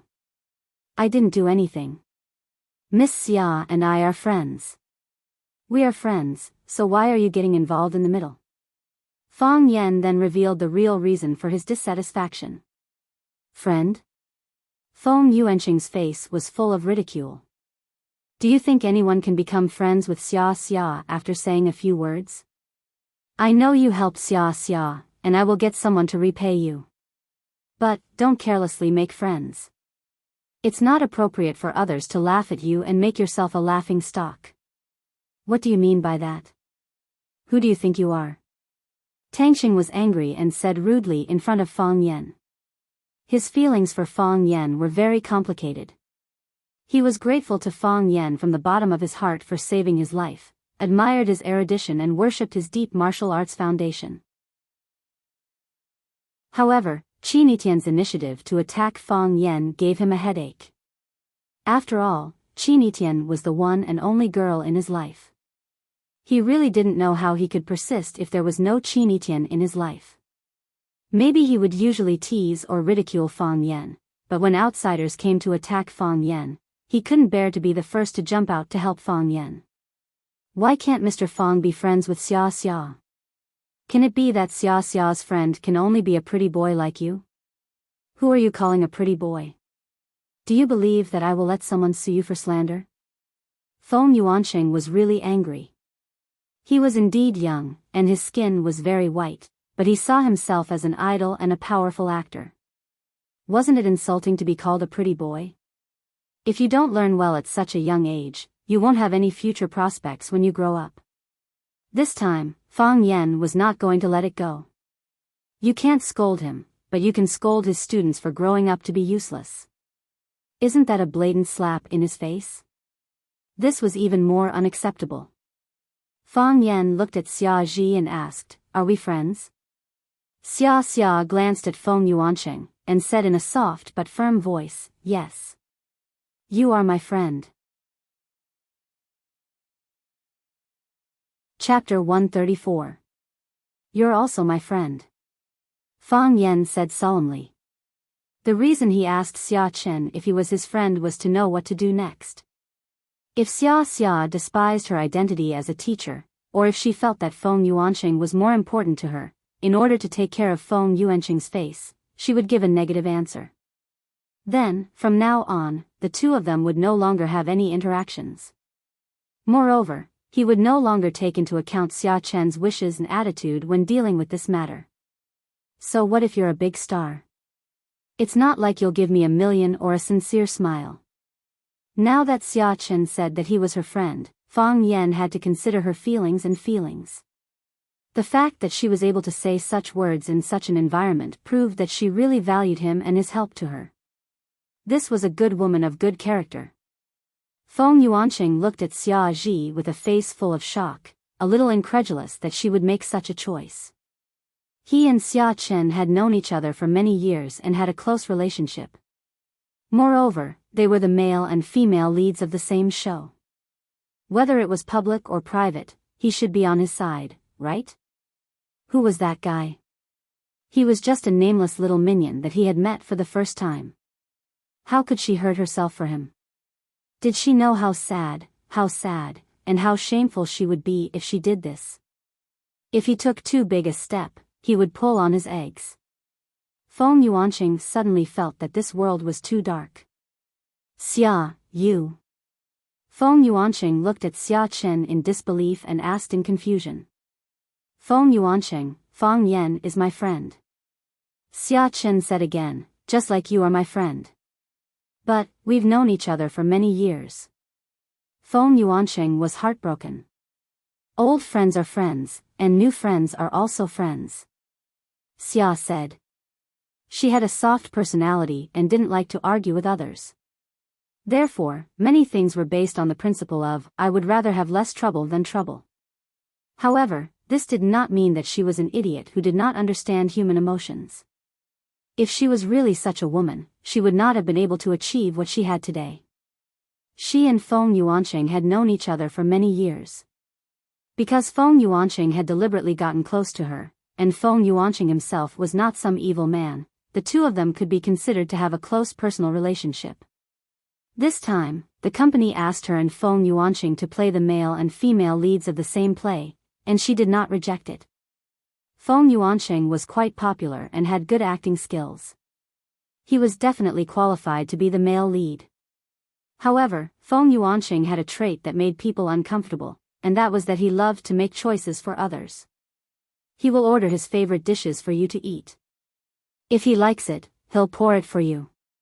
He will help you choose your clothes. He will interfere with your freedom of life.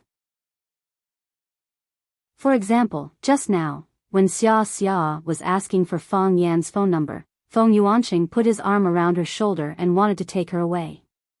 Xia Chen was really grateful to Fang Yan. If it wasn't for Fang Yan's selfless help, she might have encountered a lot of trouble today. If there were people with malicious intentions inside, she might encounter many unimaginable things. Through the short period of contact, although Fang Yan's mouth was a little poisonous and his words and actions were a little too direct, he was still a good person.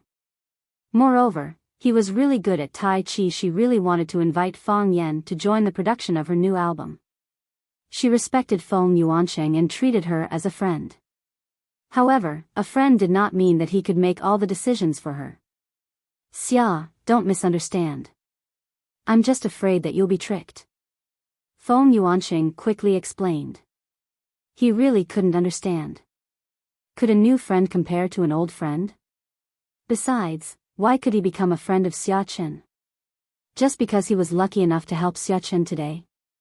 The people who wanted to help Xia Tian could line up from the top of the mountain to the downtown area of Huaqing. Could it be that everyone could become friends with Xia Tian? Tangxing was furious and said, "Who are you calling a liar? I'll say who's guilty." Feng Yuanqing also felt that it was meaningless to compete with a little brat. However, he didn't bring any staff or assistants with him, so there was no one to speak for him. If he didn't retaliate, then he would only be able to suffer in silence. Xia glanced at Feng Yuanqing and said, "This is my business. I believe I will handle it well." Feng Yuanqing smiled awkwardly and said, "I believe in you too. I'll wait for you at the door. Don't delay too long. I'm worried that they'll discover your whereabouts and chase after us. If that happens, it'll be troublesome for us to leave." Feng Yuanqing turned around and was about to leave when he heard someone shout from behind, "Wait a minute."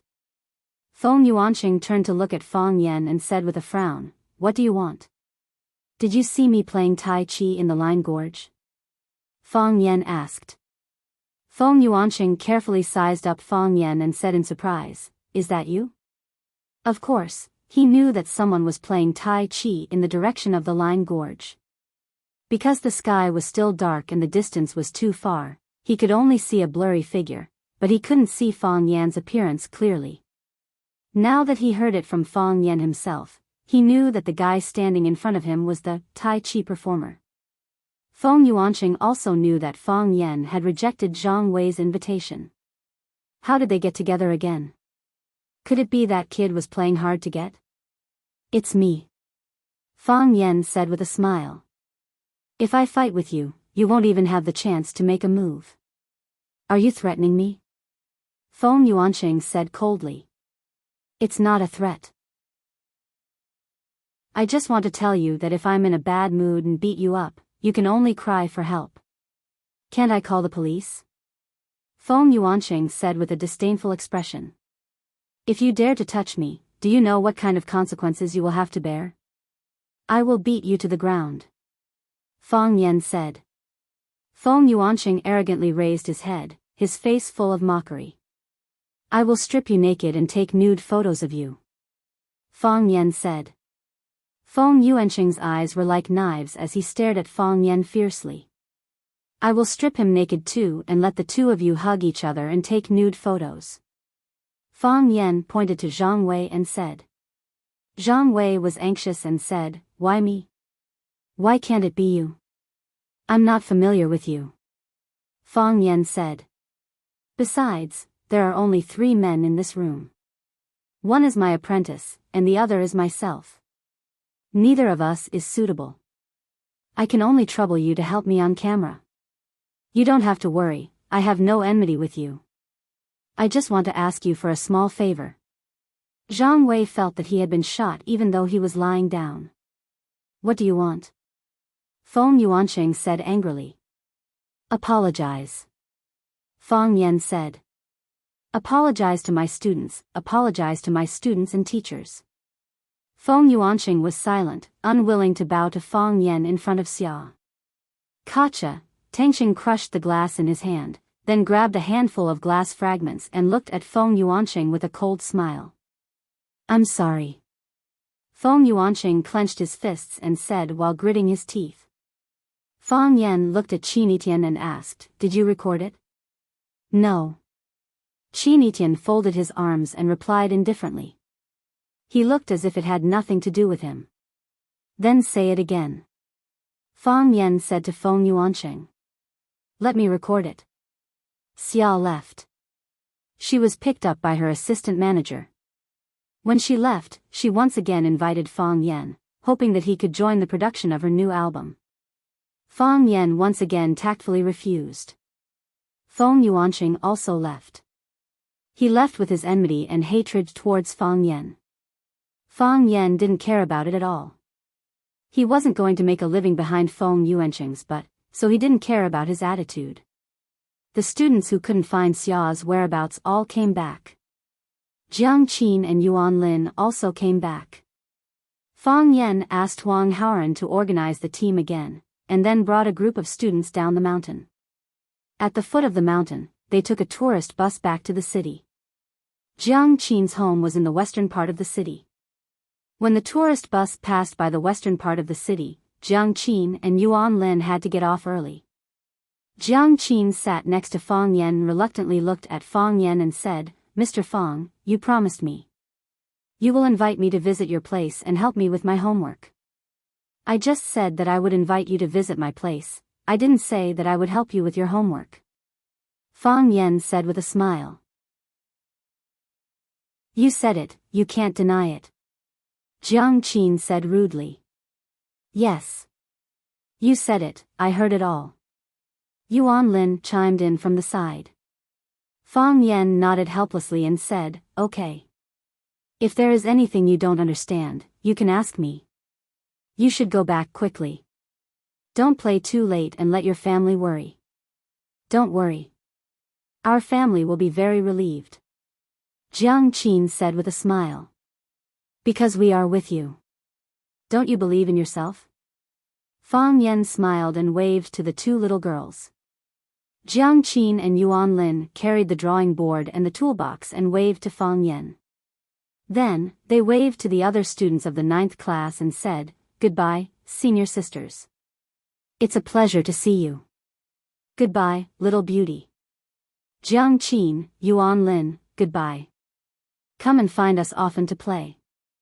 After a day of getting along, Jiang Qin and Yuan Lin had become friends with the students of the 9th class. Everyone's relationship was very good. Seeing them leave early, the students were a bit reluctant. I will come and find you often. Jiang Qin said with a chuckle. You still have to find our Mr. Fang. Everyone laughed and waved goodbye. Jiang Qin and Yuan Lin got off the bus. When the door was about to close, Jiang Qin suddenly squeezed out from the door. The bus driver was shocked and shouted, Girl, do you want to die? Jiang Qin's face was red. She put a paper tube in Fang Yan's hand and said, Uncle, this is for you. After that, she turned around and ran out of the bus. Fang Yan was left with a thin body and a flying ponytail. Chapter 135. Because it was a school-chartered bus, the tour bus drove directly to the campus of Rosefinch Secondary before stopping. The students carried their luggage and got off the bus one after another. Everyone who left would warmly greet Fang Yan and say, See you tomorrow. Through this trip to Zhangxia Mountain, the relationship between Fang Yan and the students of the 9th class had taken a step closer. His prestige in the eyes of the students was rising day by day. Zheng Guodong carried his bag and got off the bus. He glanced at Fang Yan and left with a complicated expression. Li Yang and Chen Tao walked to Fang Yan. Li Yang said, Mr. Fang. Thank you.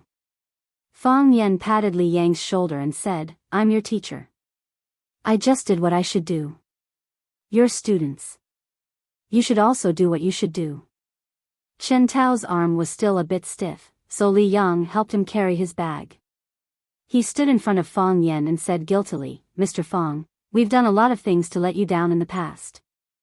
I thought a lot last night, Zheng Guodong suddenly turned around and glared fiercely at Li Yang and Chen Tao. He shouted, you too. How long are you going to dawdle? Chen Tao wanted to say something but hesitated. In the end, he just lowered his head and sighed as he walked toward Zheng Guodong. Li Yang smiled apologetically at Fang Yan and hurriedly carried a few bags and ran forward. Qi Nitian stood in front of Fang Yan and glanced at the backs of Zheng Guodong, Li Yang, and Chen Tao who were walking away. He said in a flat tone, it seems that the effect of buying people's hearts is not bad. Someone is ready to surrender? Fang Yan looked at Qi Nitian in surprise and said, what do you know?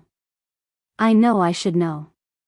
Qi Nitian waved at Fang Yan and casually walked out of the school with his hands in the pockets of his hoodie.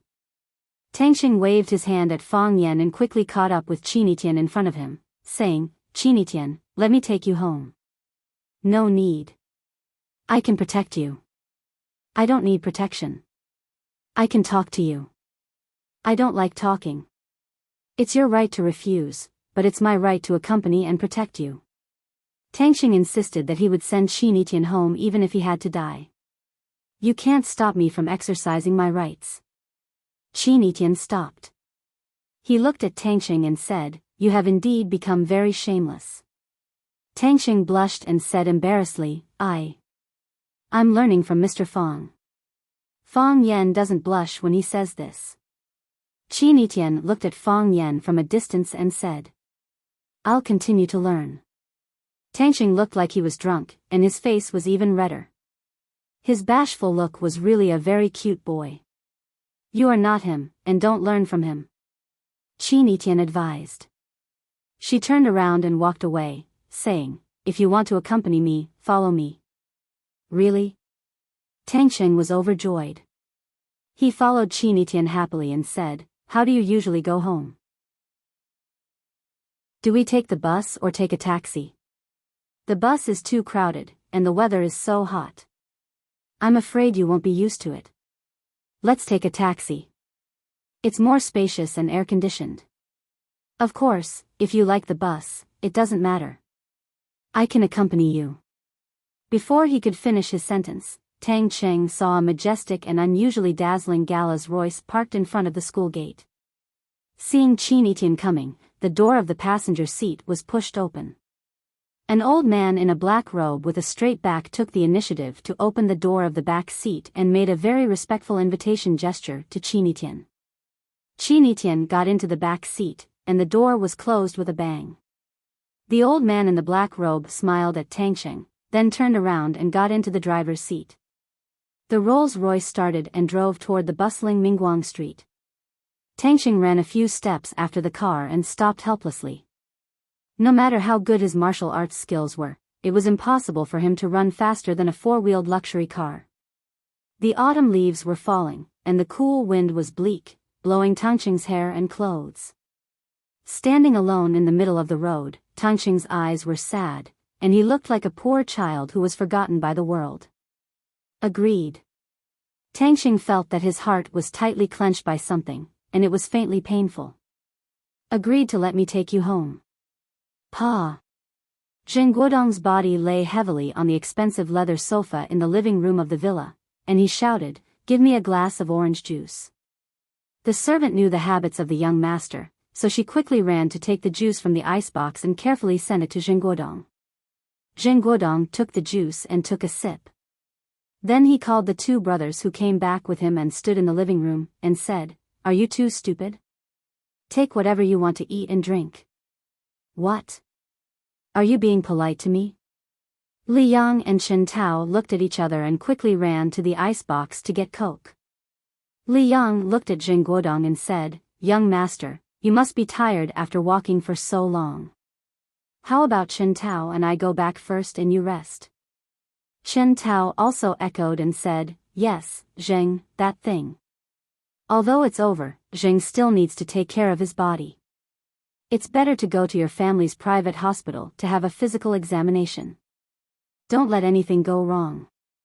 Are you two done yet? Jing Guodong squinted at Li Yang and Chen Tao, and said with a thoughtful expression, I couldn't drive you two away before. Why are you in such a hurry to go back today? Li Yang chuckled and said, Young master, I'm afraid I'll disturb your rest. Yes, Zheng. You're tired, we're tired too. Zheng Guodong threw the half-finished fruit cup on the tea table in front of him and said, Tired? What's there to be tired about? Fang Yan, that pervert. There was a cable car, but he didn't let us take it. He made us walk up and down the mountain. He's sick in the head. He must have been so poor when he was young that he couldn't bear to take out a few dozen yuan. If I had known he was so poor, I would have bought him a ticket. After a pause, he continued to scold, of all places to travel? Why did we have to go to Shixia Mountain? If we didn't go to that damn place, would we have encountered such a thing? We almost lost our little life. Fang Yan is really our bane. Li Yang and Chen Tao lowered their heads and drank coke, pretending not to hear Zheng Guodong's insults and attacks on Fang Yan. I'm bored to death. Zheng Guodong scolded a few times and felt bored. He said to his two friends, Li Yang and Chen Tao, let's go. Play a few games with me. Zheng Guodong turned on the TV, took out the game controller and threw it to Li Yang and Chen Tao, saying, 100 yuan per game. Zheng. Li Yang held the controller and wanted to refuse. Cut the crap. Start. Zheng Guodong said impatiently. Li Yang and Chen Tao had no choice but to sit on either side of Zheng Guodong. Just like before, they clustered Zheng Guodong in the middle and began to play the game. Zheng Guodong used the game controller to control the characters in the game and was invincible. Li Yang and Chen Tao were completely out of it. From time to time, they could hear their screams of death. Zheng Guodong was finally angry. He smashed the game controller on the ground and scolded, Are you two sick in the head? Don't you know how to play the game? Do I need you to go easy on me? Li Yang smiled and said, Master, we are not in a good state, not in a good state. I think it's not that you are not in a good state, but that you are disloyal? Zheng Guodong stared at Li Yang with a ferocious expression and roared. What? Fang Yan saved you once, and now he's bribed you? Now you think that I, Zheng Guodong, am a scumbag and don't want to play with me? Li Yang, Chen Tao, don't forget that everything I do has a part in it. You are the same as me, scumbags and ruffians. Don't think that you are more noble than me. Zheng, actually, Mr. Fang. Chen Tao still wanted to say a word for Fang Yan. TSK, you call him so affectionately. You call him Mr. Fang. Zheng Guodong interrupted Chen Tao's words. Didn't you call him a bastard before? Why did you change it now? Did you surrender to him? Are you ready to betray me? Master, we didn't mean that. Li Yang's forehead was covered with sweat. He explained, Chen Tao and I just thought that we and Mr. Fang Yan, actually don't have any deep hatred, right? And this time, he really saved us from that place. We still have to acknowledge this kindness, right? Let's put the past behind us. From now on, we will call him teacher. In fact, if we think about it carefully, he is a good person. Why do we have to go against him? What do you think, master? Zheng Guodong sized up Li Yang and Chen Tao. He sneered. Interesting. It's really interesting. I always thought that you two were on my side. I thought that the three of us were brothers. I didn't expect it, I really didn't expect it. Now my brother is going to betray me and stand on my enemy's side. Zheng Guodong's voice became vicious as he said, Li Yang, Chen Tao, since you don't treat me as a brother now, I'll tell you the truth. If you want your father to keep his current position, and if you don't want to get yourself into trouble, you'd better shut your mouths. Never say a bad word about me. If I find out, not only will you be out of luck, but I won't let your families go. Do you remember it clearly? Li Yang and Chen Tao's faces were pale. They didn't know how to deal with Zheng Guodong's threat. Zheng Guodong waved his hand and said, Get out of here. From today onwards, we're no longer brothers. Li Yang and Chen Tao looked at each other. They picked up the packages on the ground and left resolutely. Jing Guodong sat on the carpet and looked at the fleeing figures of the two people through the floor-to-ceiling window. A cruel smile appeared on the corner of his mouth. Chapter 136. When Fang Yan returned home, Fang Yingying and Fang Haohan were having dinner. Braised pork, braised fish, braised eggplant, stir-fried water spinach with garlic. Although they were all braised, the dishes were quite sumptuous. Fang Yan was shocked. He knew that hero and warrior didn't know how to cook.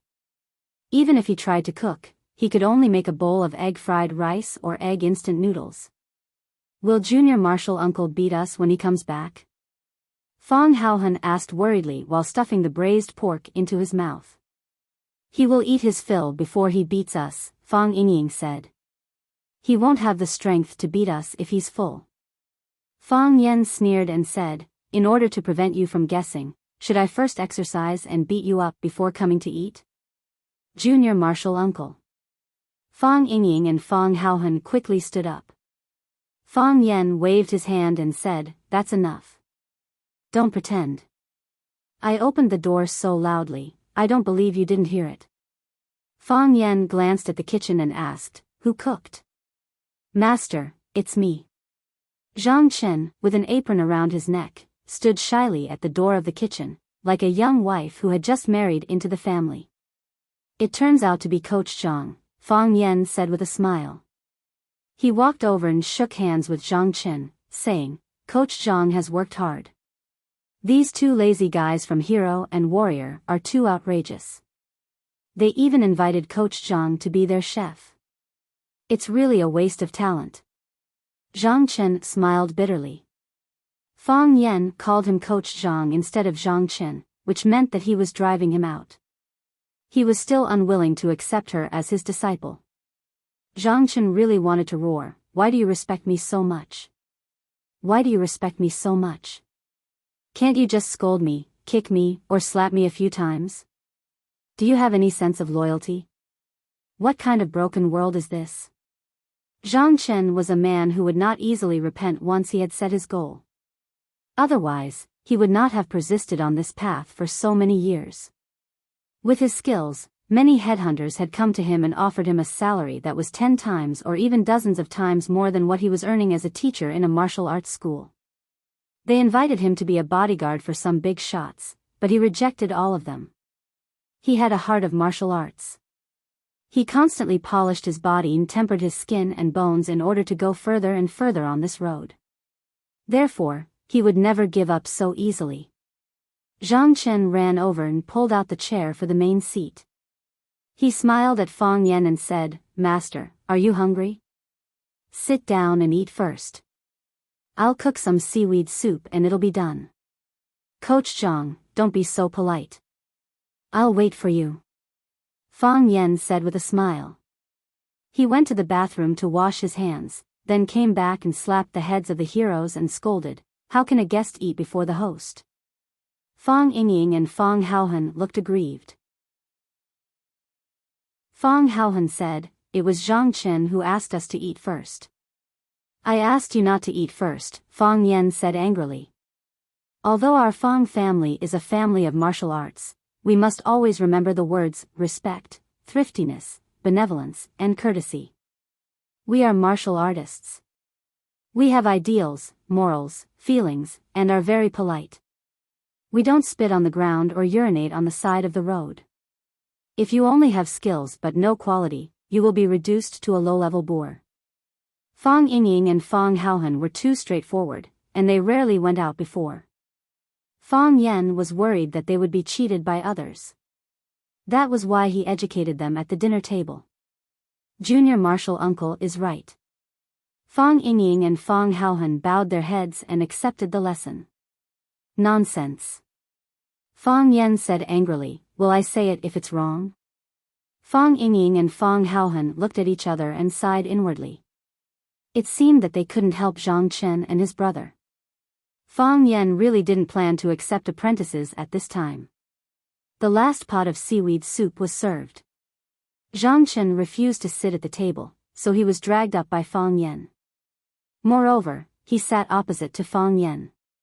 Fang Yan looked at Zhang Chen and said with a smile, "Coach Zhang, we are friends of the same generation. Don't be so polite. Come over often in the future when you have time. Let's have a few drinks. I heard that Coach Zhang has a big appetite." "Master." Zhang Chen tried hard to maintain a smile on his face and said, "I will come over to cook for you and my senior brothers every day in the future." "That won't do." Fang Yan hurriedly stopped him. "Coach Zhang is the gold medal coach of Glory Martial Arts School. He is a famous figure in Huaqing's martial arts world. How can I let you come over to cook for us every day? I can't take it. Just come once every 2 or 3 days. Let's drink happily and have a good time." Fang Yan thought that it wasn't a good idea to let Zhang Chen cook every day. They owed him too much. It wasn't appropriate to always bring heroes to eat in the cafeteria. To be honest, the food in the school cafeteria really wasn't to their liking. If Zhang Chen could come over every 2 or 3 days to improve their lives, Fang Yan could still accept this result. "Then I will come once every 2 or 3 days, Zhang Chen said happily. "Master, let me toast you. Coach Zhang, let's have a toast." Fang Yingying and Fang Haohan buried their heads in the food. They felt that the situation in front of them was too complicated, and their intelligence was obviously not enough to handle it. The banquet was lively and festive, especially for the female guests. There were all kinds of strange news and gossip. After the aunties and aunties finished discussing which world-class brand's new products were the best to see, which celebrity had undergone plastic surgery to become the boss's mistress, and which person had bought a mansion in Europe, they finally turned their attention to Lu Zhaoge, who had been sitting there the whole night without saying a word except for greeting everyone. "Zhaoge, which school are you still working as the vice principal of? I don't want to criticize you, but what's so good about being a vice principal? How much salary can they pay you every month? It's not even enough for me to buy a scarf from Hermes. You don't understand, do you? It's because of her hobby. Can hobbies have anything to do with money? Plus, doesn't Zhaoge have Zhu Lu to rely on? She won't have to worry about money with Jiang Zhu Lu around." "That's right. Zhaoge, tell me, when are you and Zhu Lu getting married? I'm still waiting to attend your wedding." The woman then turned to Ren Jin, Jiang Zhuliu's mother, who was sitting next to Lu Zhaoge. "Ren Jin, as their mother, shouldn't you tell them to hurry up?" Ren Jin swirled the wine in her glass gracefully and took a sip. Only then did she reply, "I can't rush the kids. But don't worry, I won't keep you waiting for too long.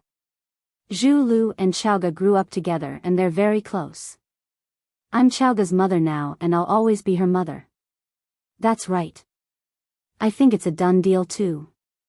She can't run away," another lady chimed in. "Lu Zhaoge and Jiang Zhu Lu are a match made in heaven.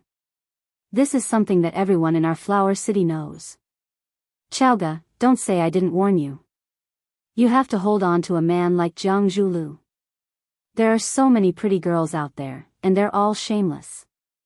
Don't let them steal him away. It'll be too late for regrets." Lu Zhaoge's mouth was dry and her body felt like it was on fire. She wanted to throw up, but she had to nod and smile stiffly at these relatives in front of her, these aunties whom she barely had any contact with. Dealing with fake relationships like this was exhausting, even more so than working overtime for a week. Just then, a handsome man walked up to Lu Zhaoge. Resting his hands on the back of the chair Lu Zhaoge was sitting in, he bent down and whispered in Lu Zhaoge's ear, "Are you feeling unwell?" "A little," Lu Zhaoge whispered. Jiang Zhu Lu, the male protagonist these aunties and aunties were talking about, appeared. "Give me 30 seconds, Jiang Zhu Lu said with a smile. Looking up at the ladies, he smiled as gently as a spring breeze and said, "Ladies, I know you're all in the mood, but I have to interrupt.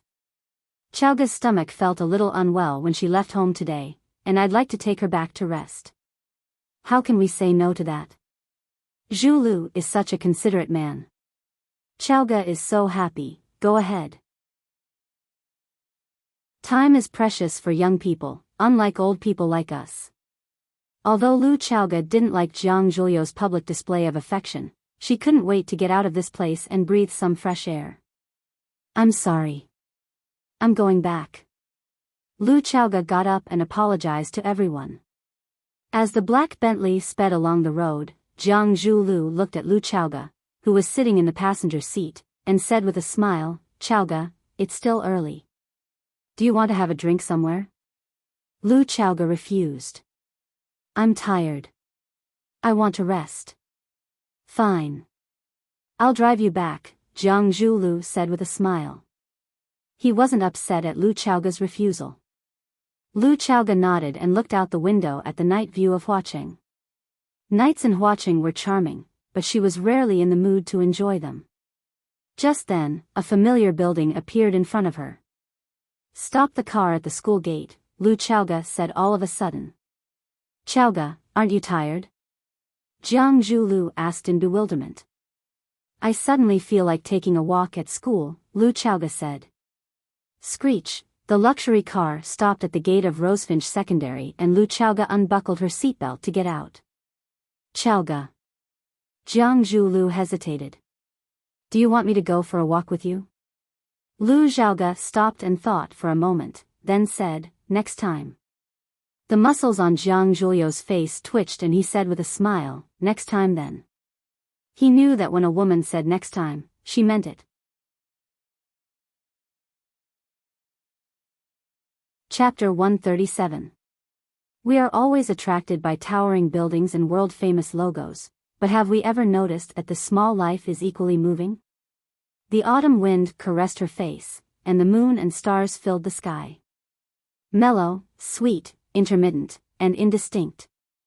You don't have to deliberately breathe, and don't be distracted to look for it. Inadvertently, it will fill your nose and mouth, and fill your internal organs. The fragrance of osmanthus fills the garden in October. Lu Chowga stood in the osmanthus forest and sighed softly. She was too busy with work and had too many things on her mind. She hadn't come here for a long time. She raised her face and closed her eyes, carefully enjoying the beautiful scenery and the intoxicating fragrance.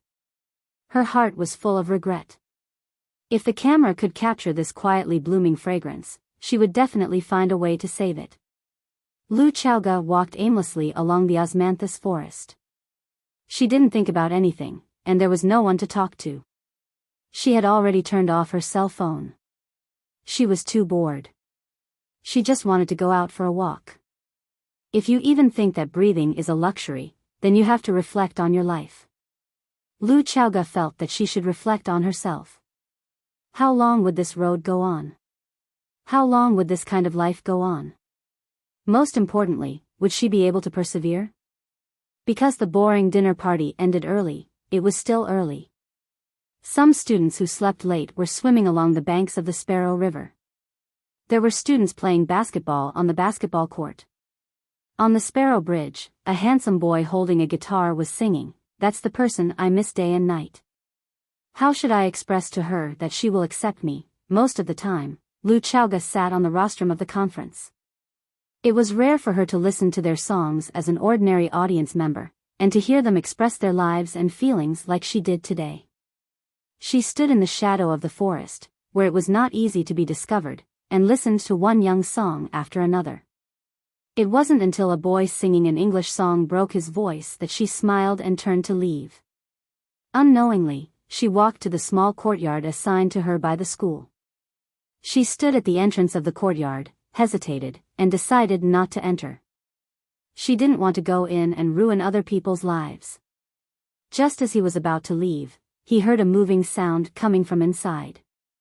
Lu Chowga frowned slightly.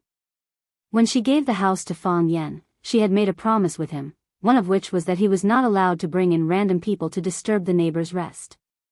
Now that he heard the movements inside, it was clear that Fang Yan had violated the rules. Lu Chowga pushed open the wooden door and saw two men punching and kicking each other in the yard. They looked extremely fierce and dangerous. "Stop!" Lu Chowga shouted. Fang Yingying and Zhang Chen, who were fighting, immediately jumped back and looked at Lu Chaoge in surprise.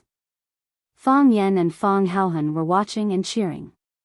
Seeing Lu Chaoge suddenly appear, he jogged to Lu Chaoge and said with a smile, "Principal Lu, why are you here so late at night?"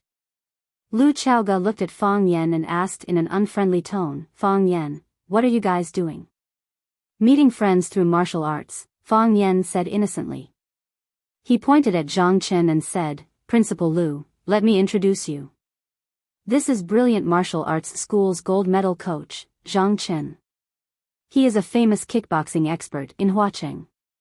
Lu Chaoge just wanted to calm down, but her eyes inadvertently saw a flower pot that had been kicked to pieces at the edge of the yard. She suddenly got angry and said coldly, "I don't care if he is an expert or an amateur. I just want to know what you guys are doing right now. Look at the time. What if you guys disturb others' rest by fighting like this? When I let you live in the house, what did I say to you? First, help me take care of the flowers and plants in the house. If a pot dies or withered, I will find you to settle accounts. Now that the flower pot has been kicked to pieces by you guys, what if the flowers die? Second, the house has to be cleaned seriously. Have you cleaned seriously? Look at the leaves in the yard, look at the watermelon skin in the corner. Is this how you fulfill your responsibility? Also, I said that you are not allowed to bring outsiders in so as not to disturb the neighbor's rest. Have you done that? Fang Yan, I trust you so much. Is this how you treat my trust?" Originally, Lu Chaoge had been suppressing her anger that night. After walking around the school for a while, her anger had mostly dissipated.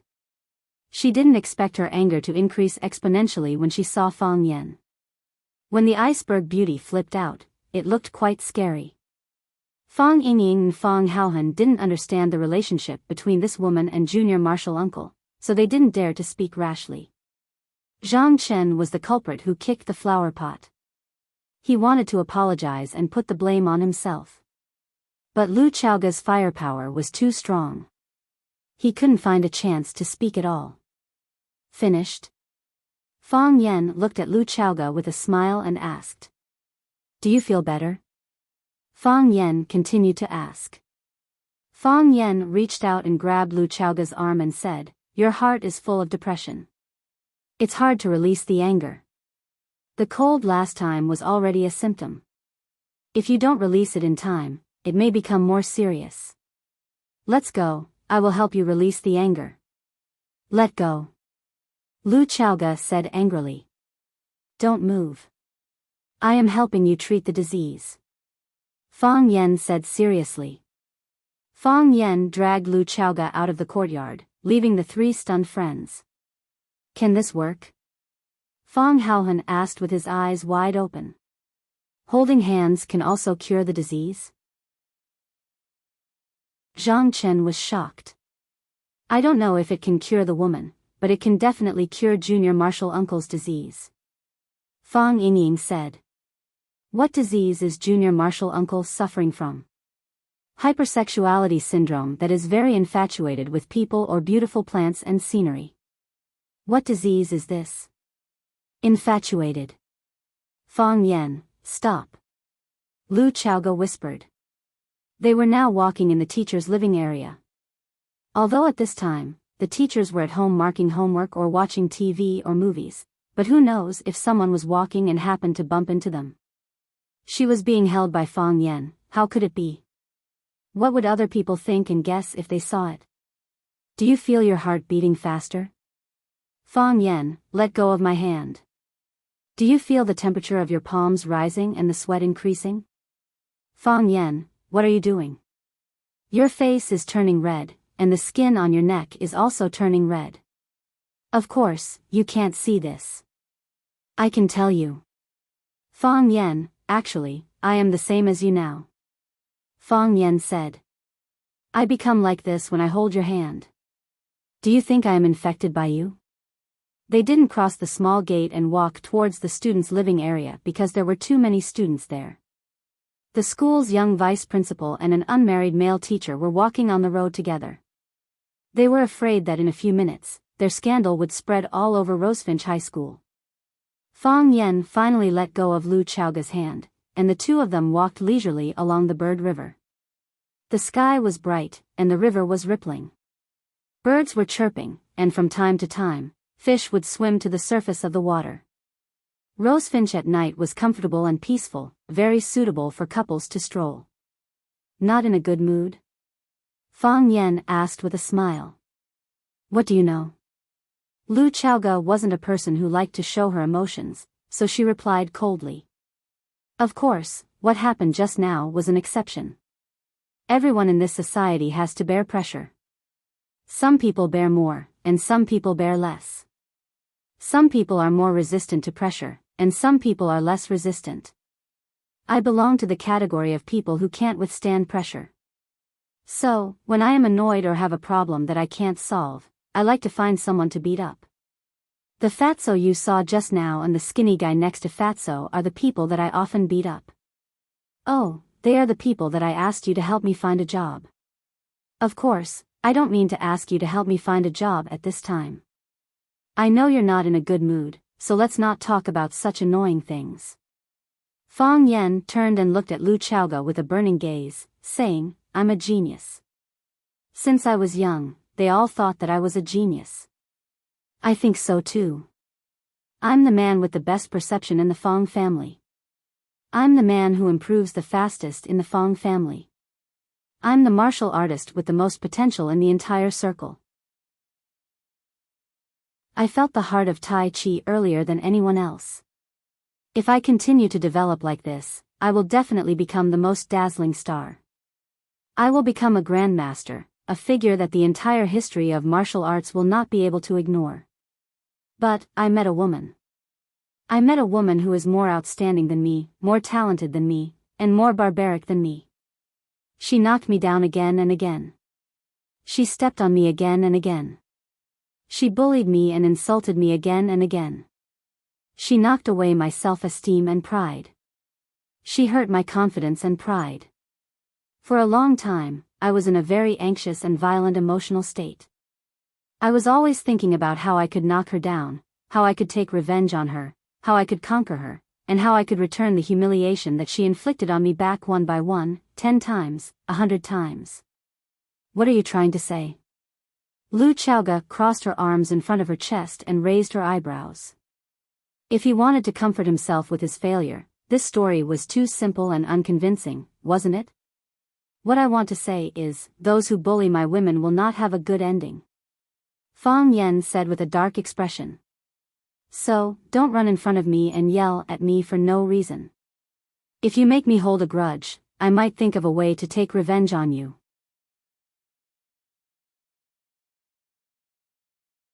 Chapter 138. In the process of confrontation between men and women, it was always the woman who kept talking about revenge, and the man who pretended to be innocent. It was the first time that Lu Chaoga saw such a man shouting about revenge in front of a woman. She was amused by Fang Yan's straightforward threat. She wrapped her arms around her full breasts and stared at Fang Yan playfully. She asked, "What kind of revenge?" Fang Yan raised his head and thought for a moment. He said angrily, "Don't ask such an idiotic question. Do I have to tell you in advance how I'm going to retaliate? What if you're prepared?" Lu Chaoga had always thought that Fang Yan was a chatterbox, but this chatterbox was different from others. Other chatterboxes could easily arouse the desire of the audience around them to express themselves, and then they would talk in full swing. But the most amazing thing about Fang Yan was that he could fight with his words alone, and when he finished what he wanted to express, you would find that you didn't know how to continue. Such a person had a not very positive title at the party, the topic terminator. Lu Chaoga lifted her feet and continued to walk forward. Fang Yan also hurried to her side and said with a smile, "Are you in a better mood now?"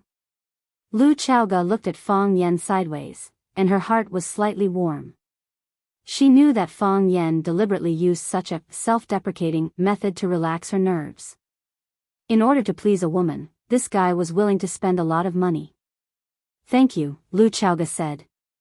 The depression that had accumulated in her heart for many years was completely stimulated by those gossips at the party. After such event, she really felt a lot more relaxed.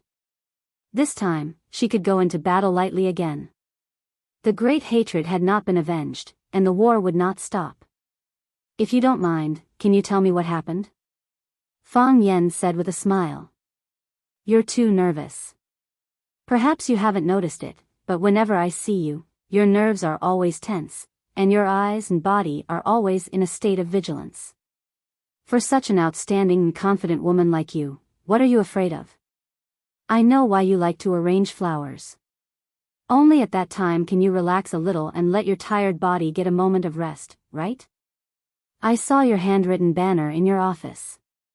You wrote the word meditation. There's a problem with these two words. Lu Chaoga's expression changed slightly. She had always thought that her disguise was very comprehensive, but she did not expect that Fang Yan's eyes were full of flaws. There's nothing wrong with those two words. Fang Yan shook his head with a smile. It's because this word is too normal. That's why there's a problem. How much pressure are you under? How irascible are you that you have to write these two words to constantly remind yourself to calm down? My heart is restless, so I need to meditate. If my heart is calm, why would I need to write these two words to reflect on myself? Have you studied psychology? Lu Chaoga looked at Fang Yan with vigilance in her eyes.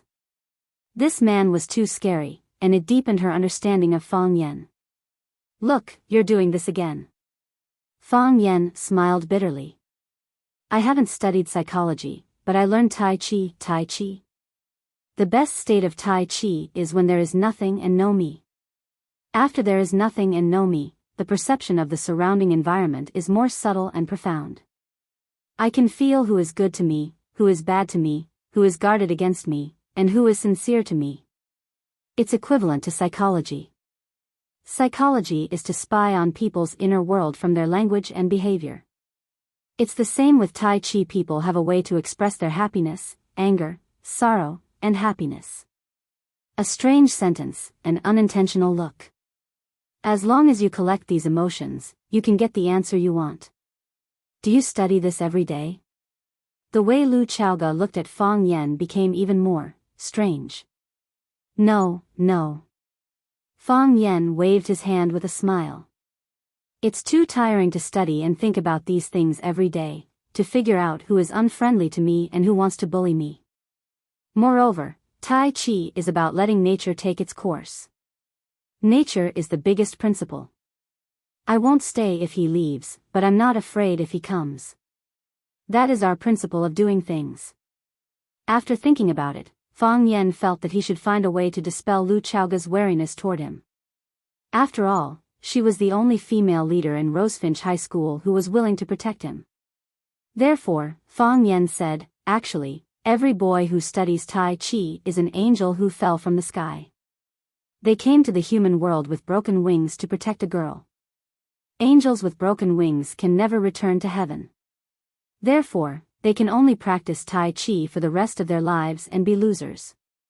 They are simple and kind, and they stand aloof from worldly affairs. If you meet them, you must cherish them. The topic terminator ended the topic once again. I think I still need to explain to you. Fang Yan said. I remember our agreement, and I'm also very grateful for the help you gave me when I was in the most difficult time. I promised you that I would take care of the flowers and plants in the house and yard, and I did that. The first thing I did when I got up in the morning was to water them and weed them. Every night before I went to bed, would trim their branches and leaves. I would take them outside to absorb the sunlight. I was afraid that they would be blown down by the sudden storm and wind, so I was very careful. Today was an exception. Because there was a guest, he accidentally kicked the butterfly orchid when he was fighting with someone. I should have reminded him again before the competition. This was indeed my mistake. I apologize to you. I also promised you that I would clean the house, but as you know, I brought the students in the class to Shishia Mountain for a trip these 2 days. Only my 2 Marshall nephews lived in the house. For them, as long as their pants are zipped up, it means that they are neatly dressed. I apologize to you. And I promise you that as long as I am in the house, there will be no more garbage piling up. And there is the condition of taking in strangers. To be honest, this is very difficult for me to do. Because some people are very strange to you, but they are very familiar to me. They are my friends. They are my family.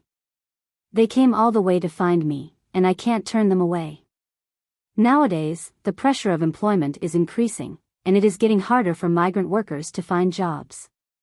My 2 little Marshall nephews don't have any skills, and they are still unemployed at home. They don't have a single cent of income every month. I can't let them sleep on the streets, and I can't let them suffer from hunger and cold. I can't turn a blind eye to their difficulties. So, I can only let them live with me. I know that this is against the rules, and I didn't fully fulfill our original agreement. But I believe that you will be able to understand and accept it. Are you willing to accept them? Fang Yan asked. Don't rush to answer. You don't have to force your heart for my sake. If you don't agree, I will immediately drive them out and let them sleep under the bridge. Fang Yan continued. After all, that house is yours. You have 100% right to decide. Lu Chaoga wanted to hit someone. She really wanted to beat the man in front of her. You have already said it like this, and I still strongly ask you to drive them out. What kind of person am I? Since they are living in. Lu Chaoga gritted her teeth and said, then they will live there first. But, I repeat again, you must be obedient. I don't want to be complained because you are too noisy and disturb the rest of the neighbors. I know you will agree. Fang Yan said happily.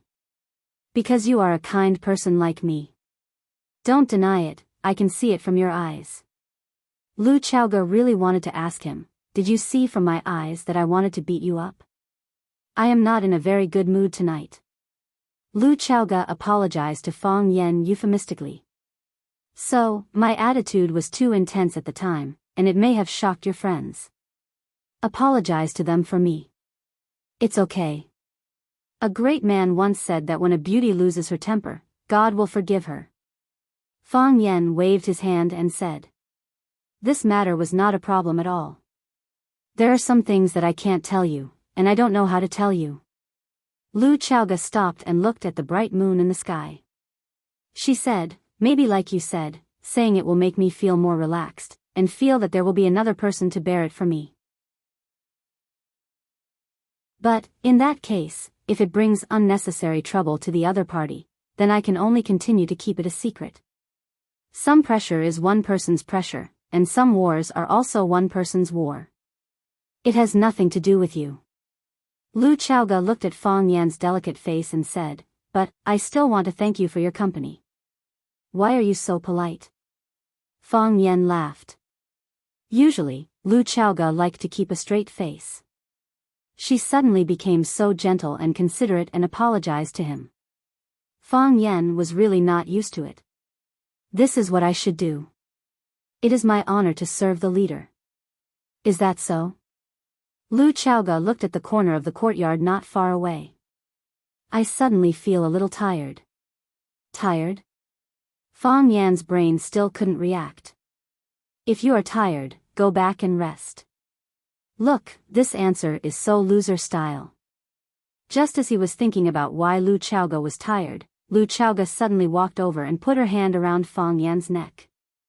She gently put her head on Fang Yan's shoulder like those intimate lovers. It was so relaxed and casual, as if they had rehearsed this action thousands of times.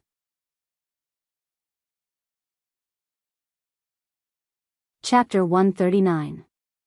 Although he couldn't see the faces of the 2 people hugging each other on the phone screen due to the lighting, Jiang Zhulu knew that one of them was Lu Chaoga, who he had just separated from. He could distinguish her figure, he could recognize her subtle movements, he could smell the familiar scent on her body. There was no doubt that she was the Lu Chaoga that he couldn't forget about. A woman rejected your protection and companionship in order to rush over and hug another wild man affectionately. This was really ironic.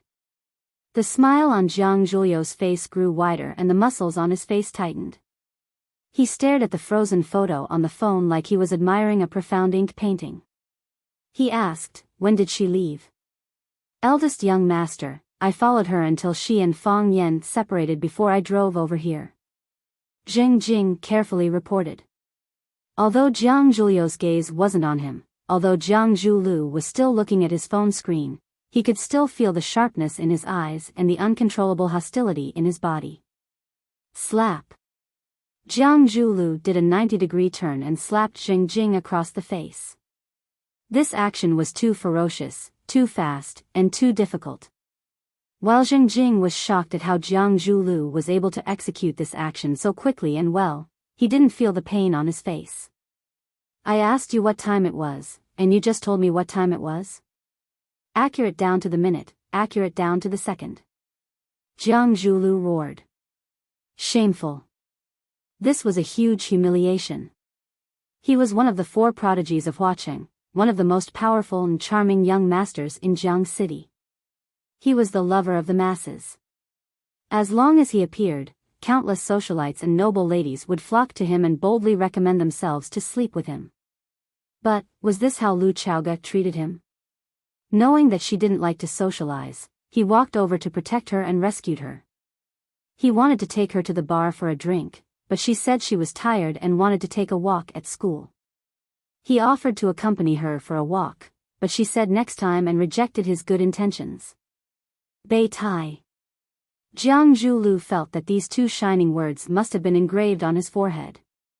That was because he felt that what he had encountered was 90% similar to the characteristics of the spare tires on the internet. The difference was that those spare tires acted out the story of a loser losing to a tall, rich, and handsome man, while he was a tall, rich, and handsome man losing to a poor loser. Thinking of this, Jiang Zhulu did not rejoice at all. Instead, he felt even more sorrowful. Is it because women don't love money or because I'm too much of a failure? He began to think about this incomparably tangled and painful question. Young Master Jiang. She left at around 10:35 p.m., Zheng Jing quickly answered. Jiang Zhulu thought about it. When he sent her in, it was 9:15. In other words, the 2 of them had been alone together for more than an hour. Anything could be done in just over an hour. Kacha, a crisp sound was heard. Zheng Jing covered his face out of habit. When he realized that the sound wasn't from Jiang Zhulu slapping him, but from his phone being smashed against the wall by Jiang Zhulu, he inexplicably felt gratified and grateful to Jiang Zhulu. Young Master Jiang is still very benevolent. Zheng Jing secretly put down his hand that was covering his face and thought in his heart. Jiang Zhulu stood up and paced back and forth in the luxuriously decorated villa's living room. Fang Yan. Jiang Zhulu sneered. How dare he snatch my woman away from me? He's courting death by eating arsenic. Young Master Jiang, just tell me what you need. Zheng Jing will do anything for you. Zheng Jing quickly stood up to express his loyalty. Then go kill Fang Yan, Jiang Zhulu said with a smile. Zheng Jing's expression froze as he looked at Jiang Zhulu in horror. Jiang Zhulu laughed and patted Zheng Jing's shoulder. I'm just kidding. We are law-abiding people. How could we do such an illegal thing? Yes, that's right. Zheng Jing felt his forehead covered in sweat again. Zheng is a smart person. He definitely wouldn't do such a stupid thing. The smile on Jiang Zhuliu's face instantly disappeared as he said in a cold voice, What? Is it stupid to want him to disappear?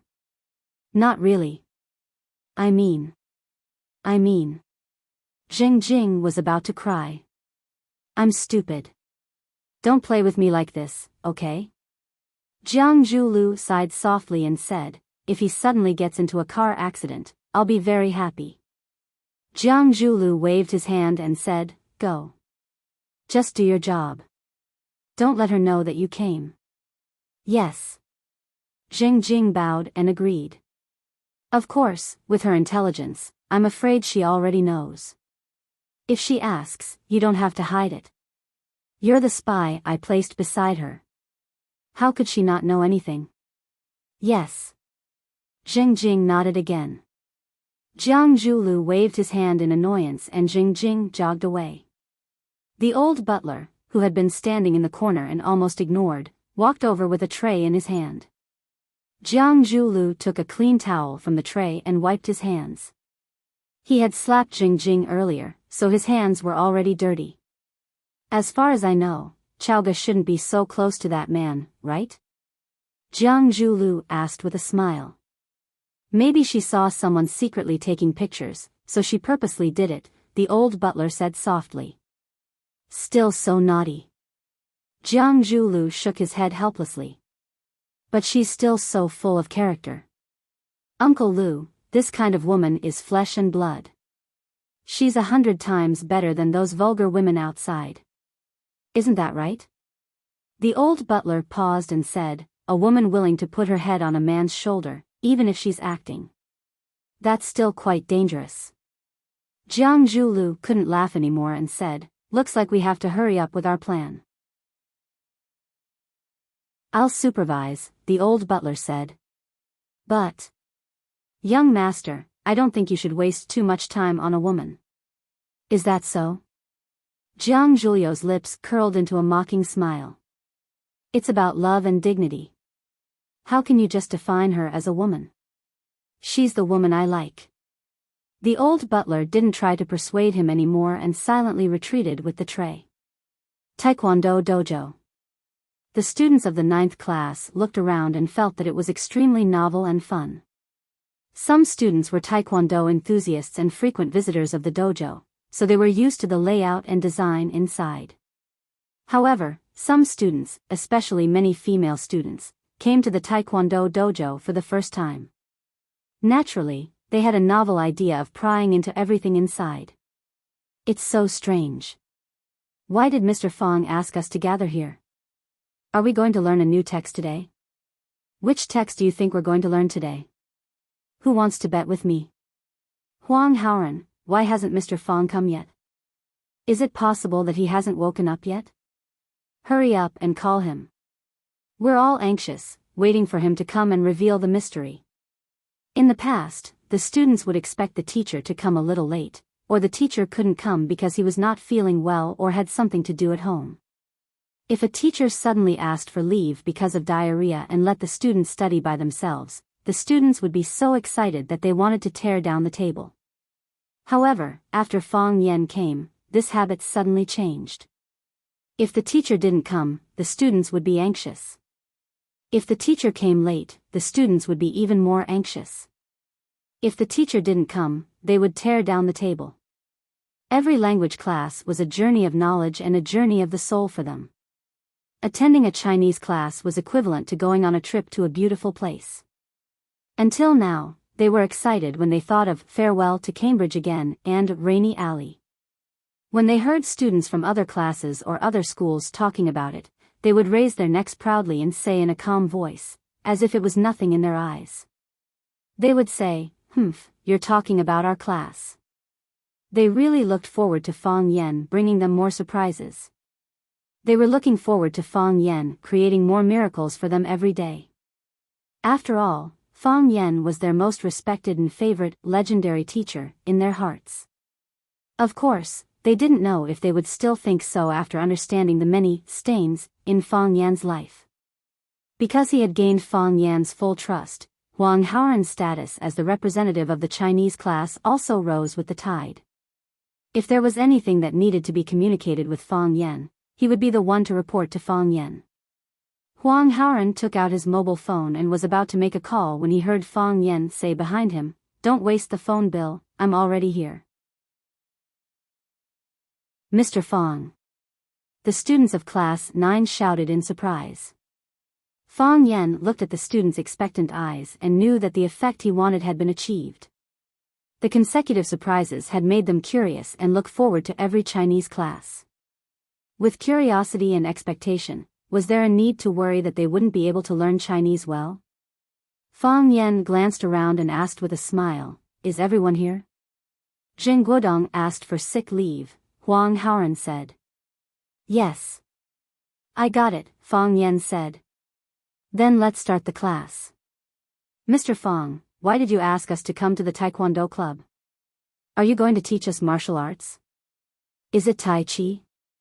It must be Tai Chi. Mr. Fong's posture of Tai Chi on Shishia Mountain was so cool, I even took a picture.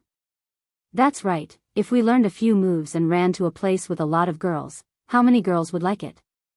We'll learn banquet at Hongmen today, Fong Yen said with a smile.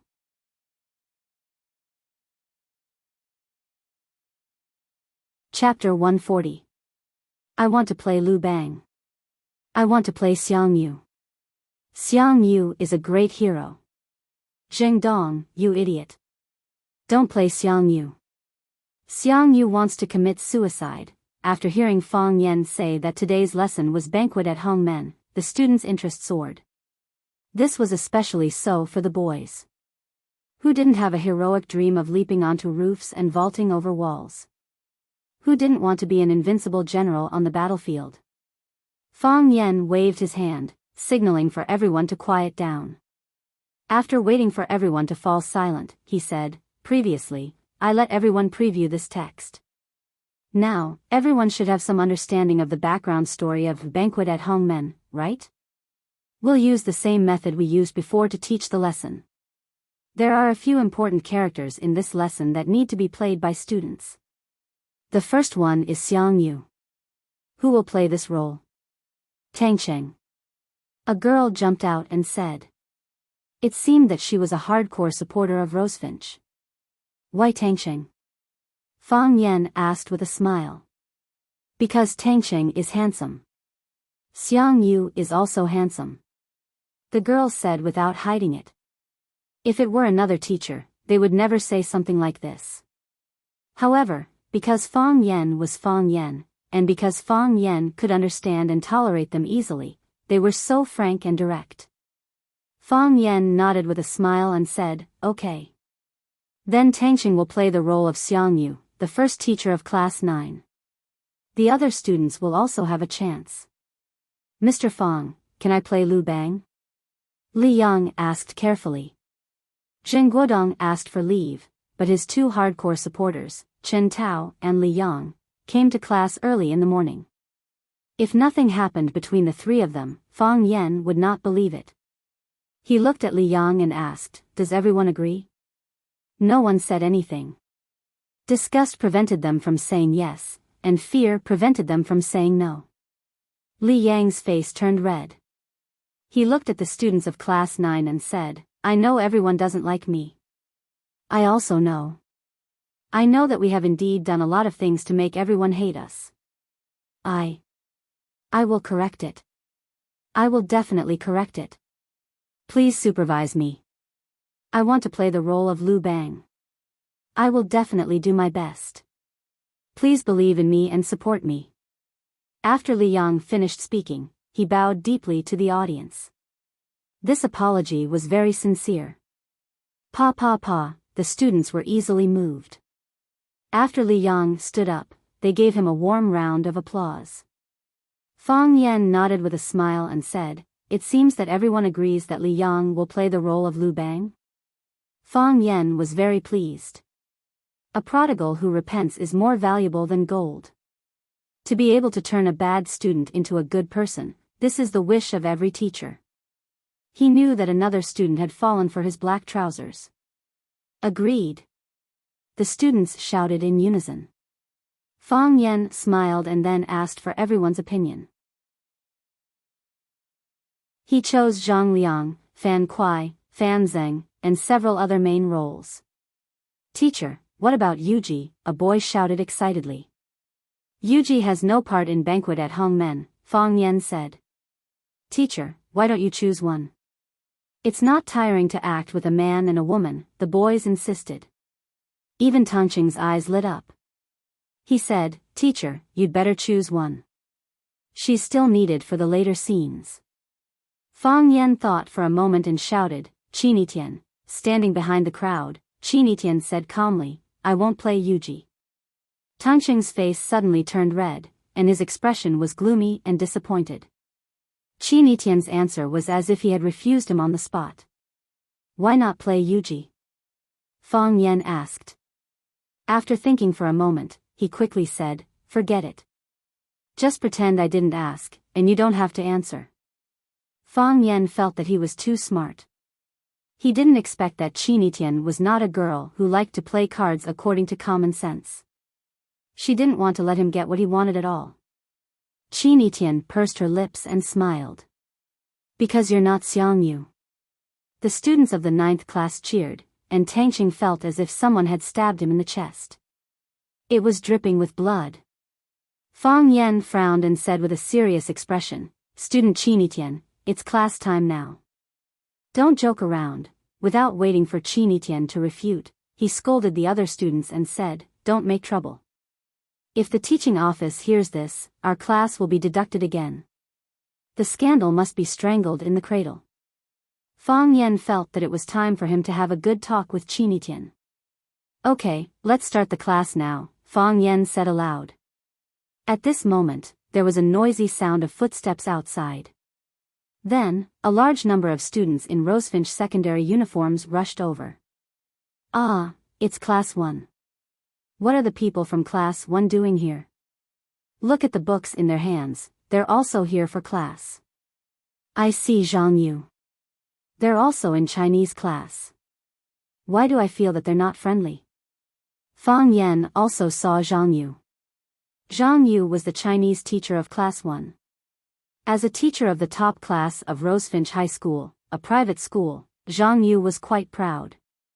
He graduated from a famous school and was the first batch of specially hired teachers of Rosefinch Secondary.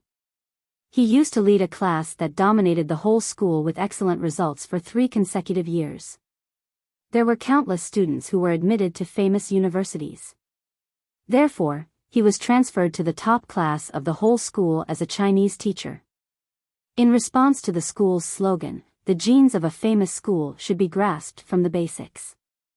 Since he became the Chinese teacher of Class 1, the Chinese results of Class 1 had always been ranked first in the school's overall and average scores, far ahead of the second place. Class 1 was the top class and also the devil's class. There had never been a class that could challenge the authority of Class 1. It was also because of this that Zhang Yu had always been the treasure of the school. He was a capable teacher in the eyes of the leaders and a high-scoring machine in the eyes of the students. However, since Fang Yan came, his limelight was completely overshadowed. Even Class 1's limelight had been snatched away by Class 9.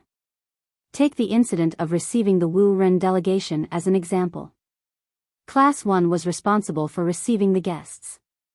This was a tradition and habit of Rosefinch High School for many years, but this year the rules were changed because of the arrival of Fang Yan.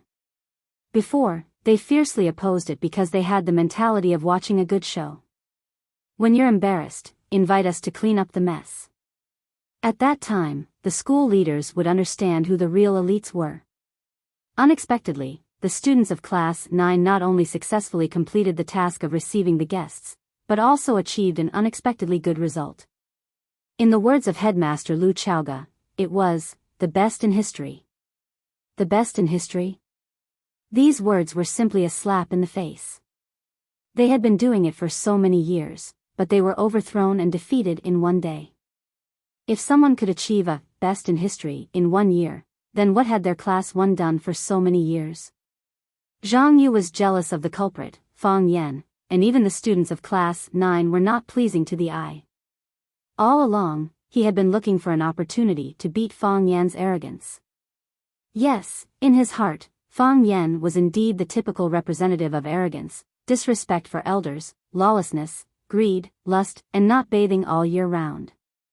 When he heard that Fang Yan asked the students of Class 9 to gather at the Taekwondo dojo today, he immediately rushed over with the students of Class 1. Whether it was a mule or a horse, it was a competition. He wanted to knock down Fang Yan face to face, so that he would not always use those non-mainstream things to attract attention and achieve the purpose of self-promotion.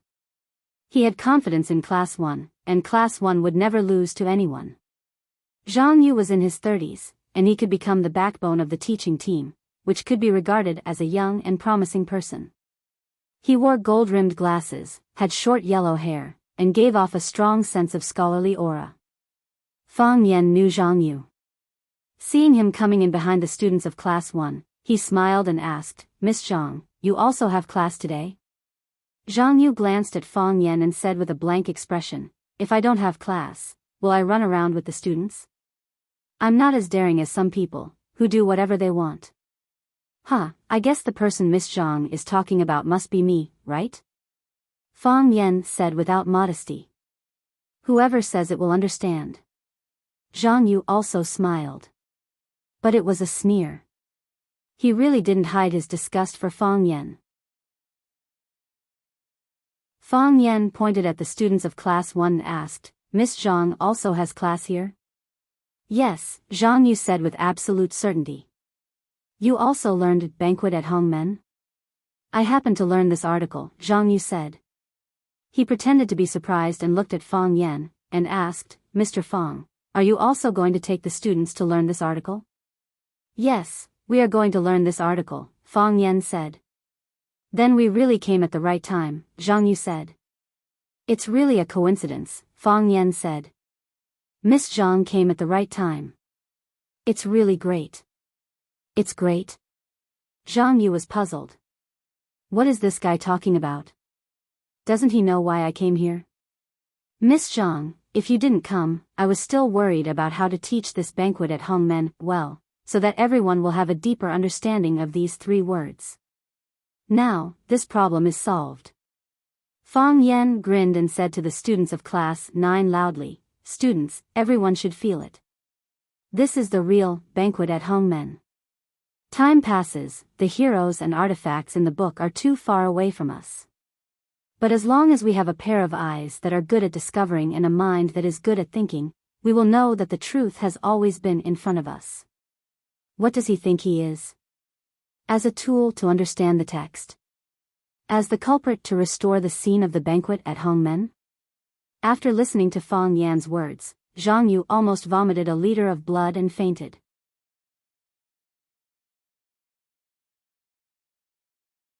Chapter 141. A philosopher once said, what lessons can we learn from history? The only lesson we can learn from history is that we can't learn any lesson from history. Fang Yan used this as a pretext to continue educating his students. Why did Xiang Yu commit suicide at the Wu River? How could a man like Liu Bang defeat the overlord and seize the world? The banquet at Hongmen was a key turning point. Let's think about it. If Xiang Yu had chosen to kill Liu Bang instead of being merciful, would fate have been reversed? Would history have been rewritten? Would the people standing here today still be the people standing here today? Fang Yan looked at Zhang Yu and said, Miss Zhang, since you also want to lead the students to learn the chapter of the banquet at Hongmen, why don't we discuss? If you were Xiang Yu, would you choose to kill Liu Bang at the banquet at Hongmen? Of course, Zhang Yu said grumpily. Only an idiot wouldn't kill him. Anyone with common sense in history knew that if Xiang Yu had killed Liu Bang at the banquet at Hongmen, then with Xiang Yu's strength and reputation, it would have been the Xiang family who conquered the Qin dynasty. It was a pity, and a pity. Fang Yan looked at Zhang Yu thoughtfully and said, I think so too. What kind of look is that? What kind of look is that? Does he think I am Xiang Yu? Does he think I am Liu Bang? Fang Yan frowned and said, Miss Zhang, as teachers, you and I should set an example and pass on the truth, kindness, and beauty in our hearts to our students, so that they can learn knowledge and skills and also be moral and cultured people. Isn't it inappropriate for you to call me by my name? I can call you Octopus Monster, but will I do that? Obviously not. I am cultured, so I will only call you Miss Zhang. Fang Yan, you have gone too far. Zhang Yu was really mad. In the past, he had only heard that Fang Yan had a vicious mouth and an eccentric personality. Class 1's Chen Dahai was such a powerful figure, but he was ultimately bullied into a sorry state by him. Even the honor of Class 9's homeroom teacher was stolen by him. Now that he had personally experienced it, he realized that he was indeed cunning and hard to deal with. Look, you're calling me Fang Yan again. Don't worry, I'm a well-mannered person. No matter what, I won't call you Octopus Monster. Fang Yan said with a smile. Miss Zhang, I just don't understand. I'm just putting forward some requests and suggestions from a fellow practitioner. I hope that we, as teachers, can pass on our positive side to our students, pass on our true, kind, and beautiful side. Is there anything wrong with this? How did I bully others? Ask everyone, how did I bully anyone? Whether it was the students of Class 1 or Class 9, everyone felt that Fang Yan was bullying them. However, it was really difficult for them to explain how Fang Yan bullied people. Because everything that Fang Yan said was correct. Even if you bring the lawsuit to the school's leaders, you can't find any fault. Although there were many leaders behind Zhang Yu who appreciated him, Fang Yan also had the strong support of Lu Chaoge. When the two tigers fought, Zhang Yu really couldn't guarantee that he would win. Zhang Yu became calm after his anger. He knew that his current situation was very dangerous. He had completely entered the atmosphere and rhythm created by Fang Yan. He was vilifying himself and turning into a madman without wisdom and quality. He couldn't do this. The war hasn't really started yet. Mr. Fang. Shouting these 3 words, Zhang Yu's stomach twitched. Do you know how many virtues there are? As soon as Zhang Yu asked this question, Fang Yan knew his little calculation in his heart. This idiot really didn't have any experience in fighting. I don't know which virtues it is exactly, but I know that the first virtue is the virtue of speaking. I don't understand.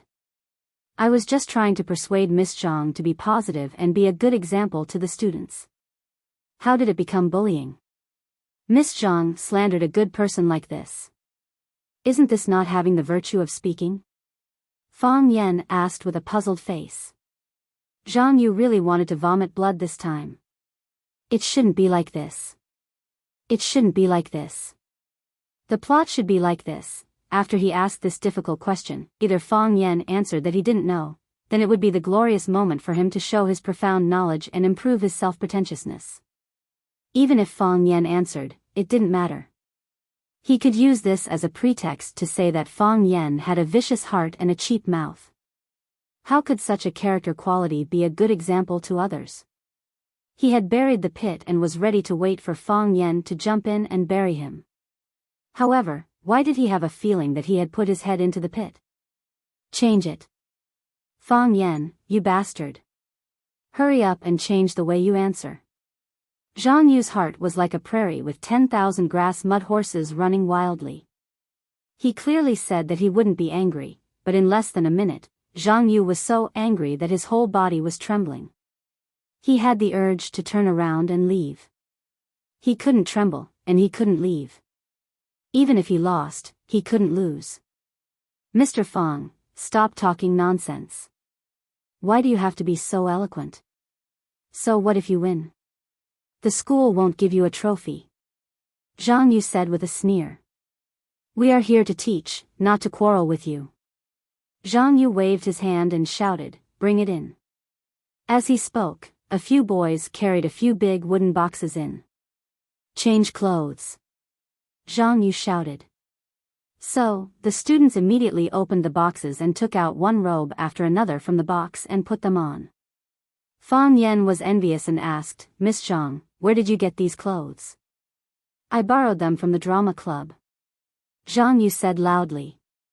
He felt that he finally had a chance to hold his head high. Very good. Fang Yan praised sincerely. I didn't think of borrowing clothes from the drama club. Zhang Yu sneered and said, not everyone can borrow them. That's true. Fang Yan nodded. I heard that the drama club's clothes are very precious. It's very difficult for ordinary people to borrow them. Miss Zhang is the one who has the face. Zhang Yu stared at Fang Yan warily and thought, what trick is this guy playing? Is he trying to cheat people again? Shall we use this place first? Zhang Yu pointed to the spacious taekwondo club and asked. No. Huang Haoran stopped him. We came here first. Why should you use it first? Exactly. There should be a first come, first served order, right? If we can't use it, you can't use it either. Before Fang Yan had time to speak, the students of the 9th class began to fight back. Do you have the right to speak? Zhang Yu said angrily. I'm discussing with Mr. Fang. Why are you in such a hurry?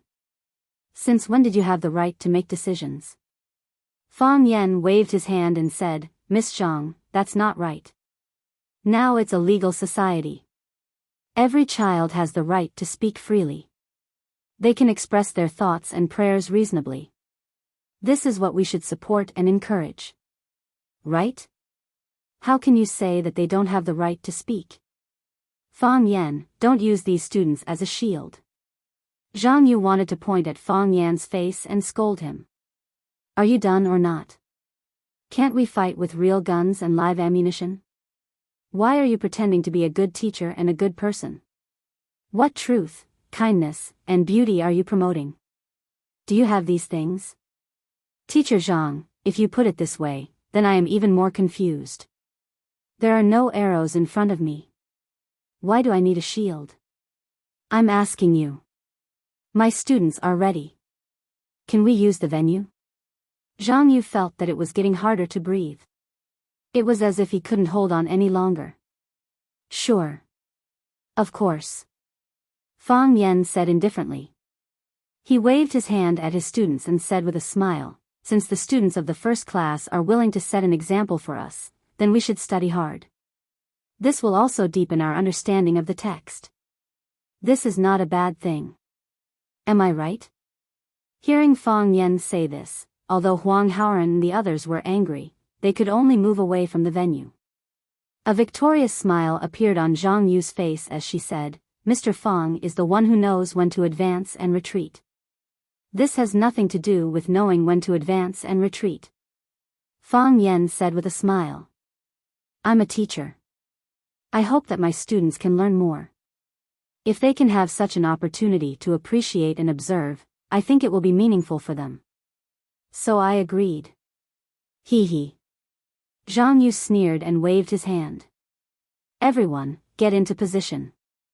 Rehearse according to the script we discussed before. We must return to the real feast at Hongmen's scene. The students of the 1st class agreed and immediately began to move. Tangxing stood behind Fang Yan and looked at the busy students of the 1st class. He asked with an unfriendly expression, Mr. Fang, do we really have to give up the venue? We really have to. Fang Yan nodded. They are going too far. Tangxing said with a sneer. He was originally a member of the 1st class. He was transferred from the 1st class to the 9th class because of Qi Tian. He understood the thoughts of the students of the 1st class and Zhang Yu too well. Zhang Yu is coming for you. I know. Fang Yan nodded. You know? Tangxing looked at Fang Yan in surprise. You know, but you still let him get away with it? Then what should I do? Fang Yan grinned. Scold him? Or should I say, beat him up?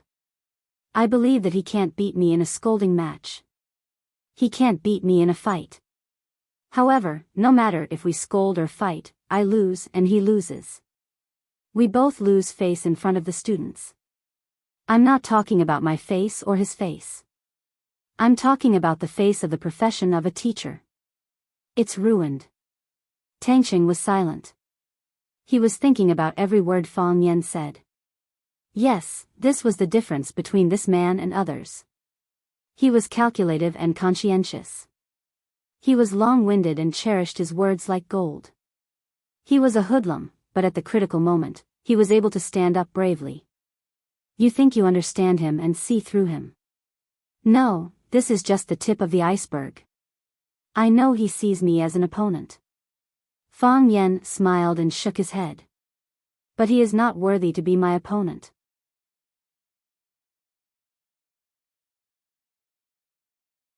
Chapter 142. Killing 1,000 enemies while sacrificing 800 or killing 800 enemies while sacrificing 1,000 were all cruel ways of fighting. Fang Yan had many ways to knock down Zhang Yu and make him lose his reputation. Of course, Fang Yan could do it. However, he would not choose to do so. Just as he said, he hoped to pass on positive energy to his students. He wanted them to be true, kind, and brave. He wanted them to have rich knowledge and a humble attitude towards life. He hoped that they would be great and charming people. He was a language teacher, and so was Zhang Yu. If two language teachers fought like ants in a wet market for the same venue, where would the dignity of a teacher be? Where would the elegance and decency be? Jealousy made Zhang Yu crazy and irrational. He put on a posture as if he was willing to be cut into pieces to bring down the emperor, but Fang Yan could not let him succeed. He would not fight with him. He was not even willing to let him touch the corner of his clothes. That was what Fang Yan thought. Many times, people called him AB*TCH. However, sometimes, he also hoped that people could call him a swordsman. Because of the retreat of Class 9, Class 1 immediately occupied the venue and quickly entered the plot.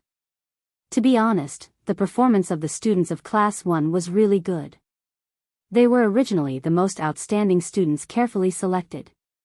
Coupled with their strong comprehension and learning abilities, they came prepared and perfectly restored the scene of the Hongmen banquet and the context and mood of each character.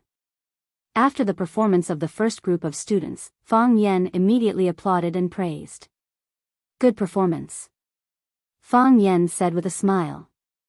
The students of Class 9 were originally hostile to Class 1, but under the influence and drive of Fang Yan, they calmed down and enjoyed the performance of Class 1. They also applauded and cheered along with Fang Yan. Zhang Yu stood beside Fang Yan. Seeing Fang Yan's performance, a sneer appeared on the corner of his mouth. He thought to himself, of course it's good. The students of Class 1 are the most outstanding.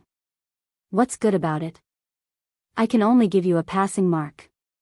Zhang Yu called the group of students in front of him and commented on them one by one, saying, Zhang Xuedong, your Xiang Yu doesn't have the domineering aura of Chu Bawang at all.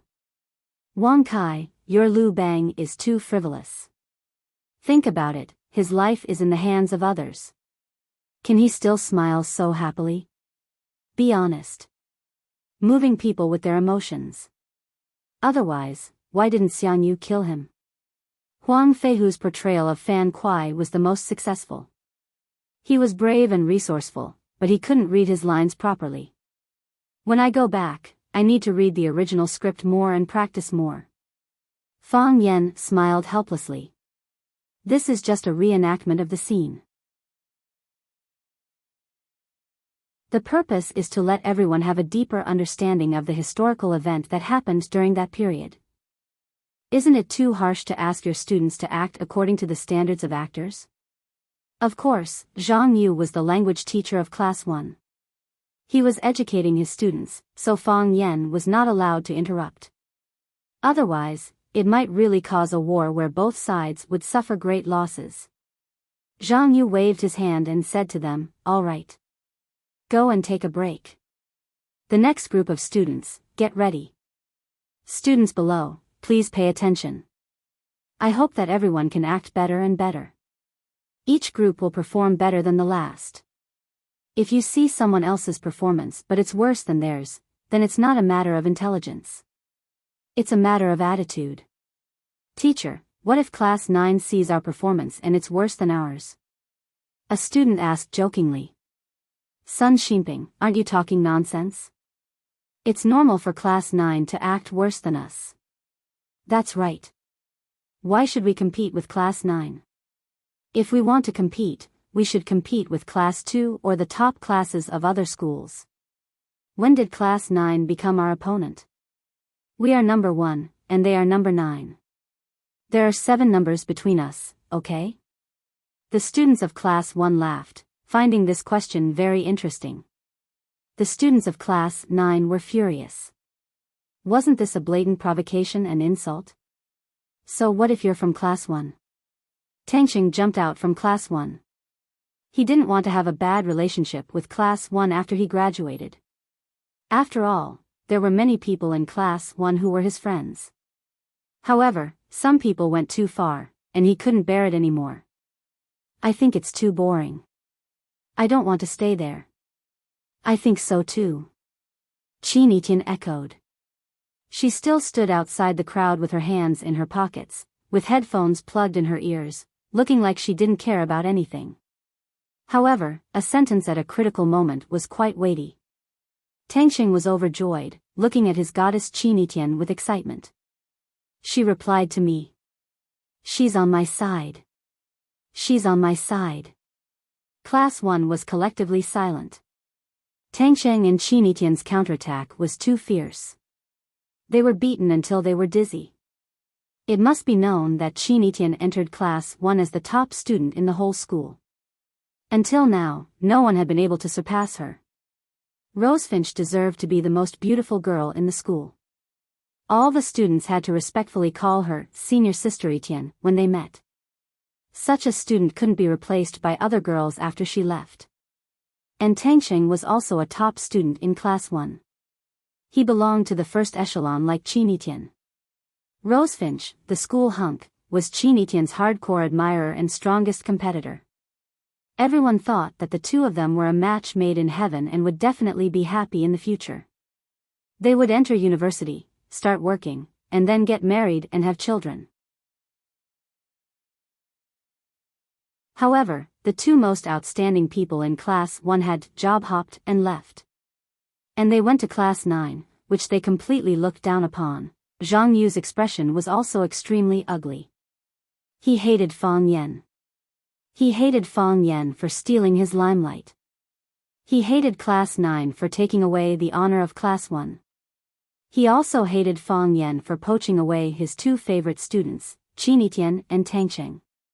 Now that Qinitian and Tangxing stood out to support Class 9, his heart felt as if it was being pricked by needles. He waved his hand forcibly suppressing the anger in his stomach, and said to Sun Xinping, who asked the question, "I'm talking about Class 1.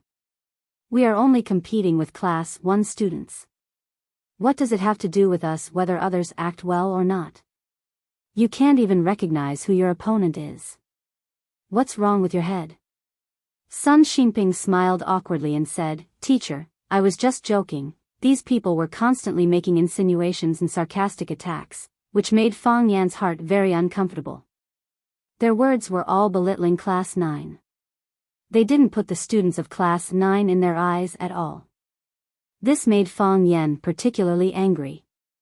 Why did they feel so good about themselves? Did they think that their students were superior to others? If someone said that their children weren't good-looking, perhaps all parents would find it hard to accept, right? Fang Yan walked in front of Zhang Yu and asked, "Miss Zhang, do you practice Tai Chi?" "I don't." "Do you learn Kung Fu?" "I don't." "Do you exercise?" Zhang Yu impatiently looked at Fang Yan and said, "What do you want to say?" "I really want to beat you up in the name of sparring." Fang Yan said. "Unfortunately, your defense is too good. You didn't give me a chance at all." Zhang Yu's face turned purple. Anger occupied his brain, making him temporarily lose the ability to fight back. "It doesn't feel good to be looked down upon, right?" Fang Yan asked with a smile. "Before you say those words, why don't you think about the students of Class 9? They are just a group of children. They are at the most sensitive age. They also have pride and self-respect. They also love face. They are all our students. Do you think it's really good for you to do this? Did I say something wrong?" Zhang Yu said angrily. "When did Class 9's performance surpass Class 1's? Has there ever been such a thing? Why don't I have any impression of it? If you're not convinced, why don't we have a little competition in the mock test next month?" "Compete in what?" "I don't care about other things. We will compete in Chinese," Zhang Yu said. "If you want to compete in general subjects, I don't have an opinion. But I still advise you not to humiliate yourself." "Okay. Then I will listen to you." "Class 9 will compete in Chinese with Class 1, Fang Yan said. "I believe they can get a good result this time. Do the nobles, generals, and ministers have guts? Can they enter Class 1 also be born with it?" Fang Yan had a good understanding of his students and was confident in them. None of them were mentally handicapped. None of them were fools or idiots. The reason why they did not surpass the students of Class 1 when they entered the school was because they did not work hard in junior high or their learning methods were not right. Now, since he became the teacher of Class 9's Chinese and Class 9's homeroom teacher, the students' learning enthusiasm was fully mobilized. He did not dare to guarantee other subjects, but he was confident that they would achieve a breakthrough in Chinese. Because, before this, they had used practical actions to prove it to him. Really? It's good that you are confident. Zhang Yu sneered. The loser has to apologize to the winner on the school radio station and read an apology written by the winner. Do you dare to accept my bet? I dare, but I am not good at writing. I am afraid that I can't write an apology. Fang Yan said in distress. You don't have to write it. Just wait for the script to be read. Zhang Yu said with a face full of sarcasm. I knew Miss Zhang would not make things difficult for me. Fang Yan grinned. He patted Zhang Yu's shoulder hard and said as if he was doing it for his own good, the teacher often has to sit and grade homework, the work pressure is great, and the sub-health is getting worse. Miss Zhang, let me teach you Tai Chi. Zhang Yu thought, do you think I am stupid? Do you want to use me as Tai Chi?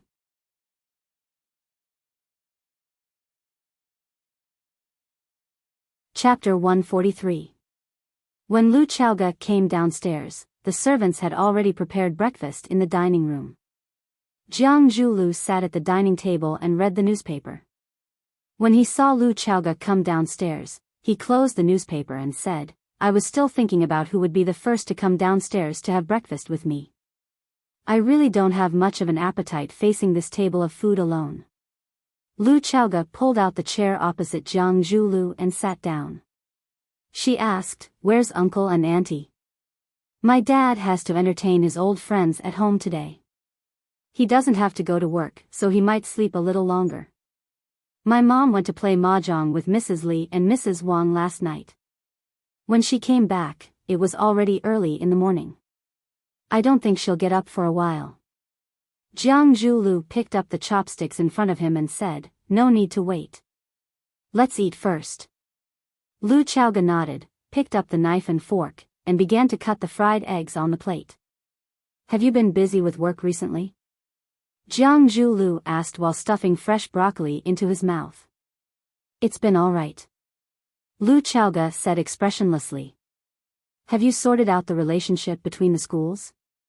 If there are any difficulties, I'll go find Jing Tiancheng for a cup of coffee. I think he'll give me some face. Jiang Zhulu said with a smile. His smile was gentle and full of confidence. Perhaps it was an insurmountable gap for many people, but it was a simple problem that could be solved with a phone call and a cup of coffee for people like them. No need. Lu Chaoga directly refused. Jiang Zhulu smiled and said, actually, I've thought about buying Rosefinch Secondary directly. At least, I want to become the largest shareholder of Rosefinch. I want you to be the principal, so that you can fully display your abilities. Being held back by a group of useless old antiques all day, and doing everything is a waste of your precious time. Lu Chaoga raised her head and looked at Jiang Zhulu in surprise. She said, you didn't think like this before. Because I understand you. Jiang Zhulu said. He added a packet of milk and half a packet of sugar into the coffee cup, and gently stirred it with a spoon. I know that if I make such a request, you'll definitely refuse. Then, why do you think I will agree now? Lu Chaoga asked. Because you think I can't hold on any longer? I'm the one who wants you to agree, Jiang Zhulu said with a smile. This will save you some time, won't it? Only by becoming the actual controller of that school can you plan and design it according to your vision. Otherwise, how much longer would you have to spend in that quagmire? 1 year? 2 years? Perhaps 3 to 5 years later? I'm not in a hurry, Lu Chaoga said. As long as she was given a little more time, she believed that she could completely establish herself in Rosefinch. Now, more and more people were trying to get close to him. She just lacked some experience and convincing results. But someone is anxious. Jiang Zhulu smiled helplessly. You only come back every 2 days, so you can't understand my pain. My mom calls me every day to urge me to go home. Once I get home, she asks me when I'm getting married. I don't want to give you any pressure. I don't want to push you too hard. But you know, a woman in menopause can't be measured with common sense. So, shouldn't we put this matter on the agenda? Agenda? What agenda? Lu Chaoga's tone became cold. She looked like she was 1,000 miles away. The wedding agenda, Jiang Zhulu said with a smile. Of course, the baby's agenda. Or, there are many other things on the agenda. I haven't considered it, Lu Chaoga said. If you and Auntie are in a hurry, you might as well see if other women are willing. Of course, I know many women are willing to marry into the Jiang family. You're not willing? Jiang Zhulu stared at Lu Chaoga and asked. I haven't considered it, Lu Chaoga said. She picked up a piece of egg with a fork and put it into her mouth, chewing it tastelessly. How vexing. How could he encounter such an oppressive forced marriage while eating breakfast? What did the Jiang family want? Why? No reason. I saw you for the first time when I was 3. You moved to my house when I was 6. We spent 20 years together. How did my parents treat you? How did I treat you? So, you want me to repay you with marriage? Lu Chaoga retorted. Repay? The muscles on Jiang Zhulio's face twitched. You said this is repayment? Could it be that I, Jiang Zhulu, can't find a woman? Do I need you to repay me with marriage? I do like you, I fell in love with you many years ago. I hope that you can be with me, I hope to marry you as my wife, I hope that I have the qualifications to be the man who can give you happiness. Is this considered as repayment? I don't like you, Lu Chaoga said. Because of Fang Yan? Fang Yan? Lu Chaoga frowned and shook her head. It has nothing to do with him. Pa. Jiang Zhulu slapped the dining table and roared like a wounded beast. Lu Chaoga, you don't even dare to admit what you've done? What are you afraid of? Of my revenge? Of that pretty boy who relies on women? I don't know what you're talking about. Fang Yan and I are just normal colleagues. Lu Xiaoga was nonchalant as he nibbled on the egg that he had cut into strips. Just ordinary colleagues? Do you think I'm an idiot? Jiang Zhulu sneered. Lu Xiaoga, you're afraid that I'll take revenge on him, right? You're really considerate to him. You really don't trust my character. I'm not afraid of your revenge, Lu Xiaoga said. You can't beat him. What's with the ruckus so early in the morning? Qiang Longtan, who was wearing a gray pajamas, scolded as he walked downstairs. Zhulu, apologize to Xiaoga. Apologize? Jiang Zhulu felt like he was about to explode. What did I do wrong? I just said a few words of truth. Someone took photos of her with that wild man, and you still have the nerve to lie and say there's nothing between them? What does it have to do with you if Xiaoga makes friends? Qiang Longtan said sternly. As long as Xiaoga isn't married and hasn't become someone's wife, she has the right to make friends freely. Apologize. Clang. Jiang Zhulu threw the fork in his hand and turned to walk outside. Bastard. Qiang Longtan pointed at Jiang Zhulio's back and cursed. After Jiang Zhulio's car drove away, Qiang Longtan sat down next to Lu Xiaoga and comforted her. Xiaoga, don't take it to heart. Zhulu doesn't have any bad intentions. As his parents, we all know how he feels about you. It's been so many years, but Zhulu hasn't had a proper girlfriend. As for why, we all know even if he doesn't say it. People have made him into one of the 4 beauties of watching. What is there to show? It's just 4 young people from good families hanging out together to pass the time. He's still young and hasn't experienced much. It's understandable that he lost control of his emotions when he felt that things were getting out of his control or that the things he cared about were leaving him. No matter what, we're all family. Uncle, I understand. I'm not angry, Lu Chaoga said calmly. Qiang Longtan studied Lu Chaoga's expression carefully. After making sure that she really wasn't angry, he smiled and said, "That's good. Your parents entrusted you to me, and I'm afraid that you've suffered in this family. If there's anything, just tell me. Don't keep it to yourself. I don't need a son, but Chaoga will always be my favorite daughter." "Thank you." Lu Chaoga's expression changed, and her voice trembled as she said, "Thank you, uncle." Qiang Longtan patted Lu Chaoga's shoulder and said, "I'll go wash my face first. Eat more, don't try to lose weight like other girls. You've lost weight lately." "I will," Lu Chaoga said. Qiang Longtan smiled and turned to go upstairs. When Qiang Longtan returned to his room, his wife, Ren Jin, was already smoking by the window in a black gauze nightgown. Qiang Longtan raised an eyebrow and said, "Don't smoke so much." "What? You can't stand me smoking a cigarette at home? I've never seen you get annoyed when that woman acts like a tyrant at home." Ren Jin's expression was displeased, and her words were sharp and painful. "How is Chaoga acting like a tyrant now?" Qiang Longtan said with a dark expression. "She's a poor child. She's been very sensible since she was young, and we've never had to worry about her. Don't you feel guilty that she's acting like a tyrant at home?" "Don't I feel guilty?" Ren Jin sneered. "Zhu Lu said a few words about her, and you went to get someone to apologize. Zhu Lu is a proud man, and you're driving him out on purpose, aren't you? Don't you feel guilty for treating us like this? A man should always give in to a woman."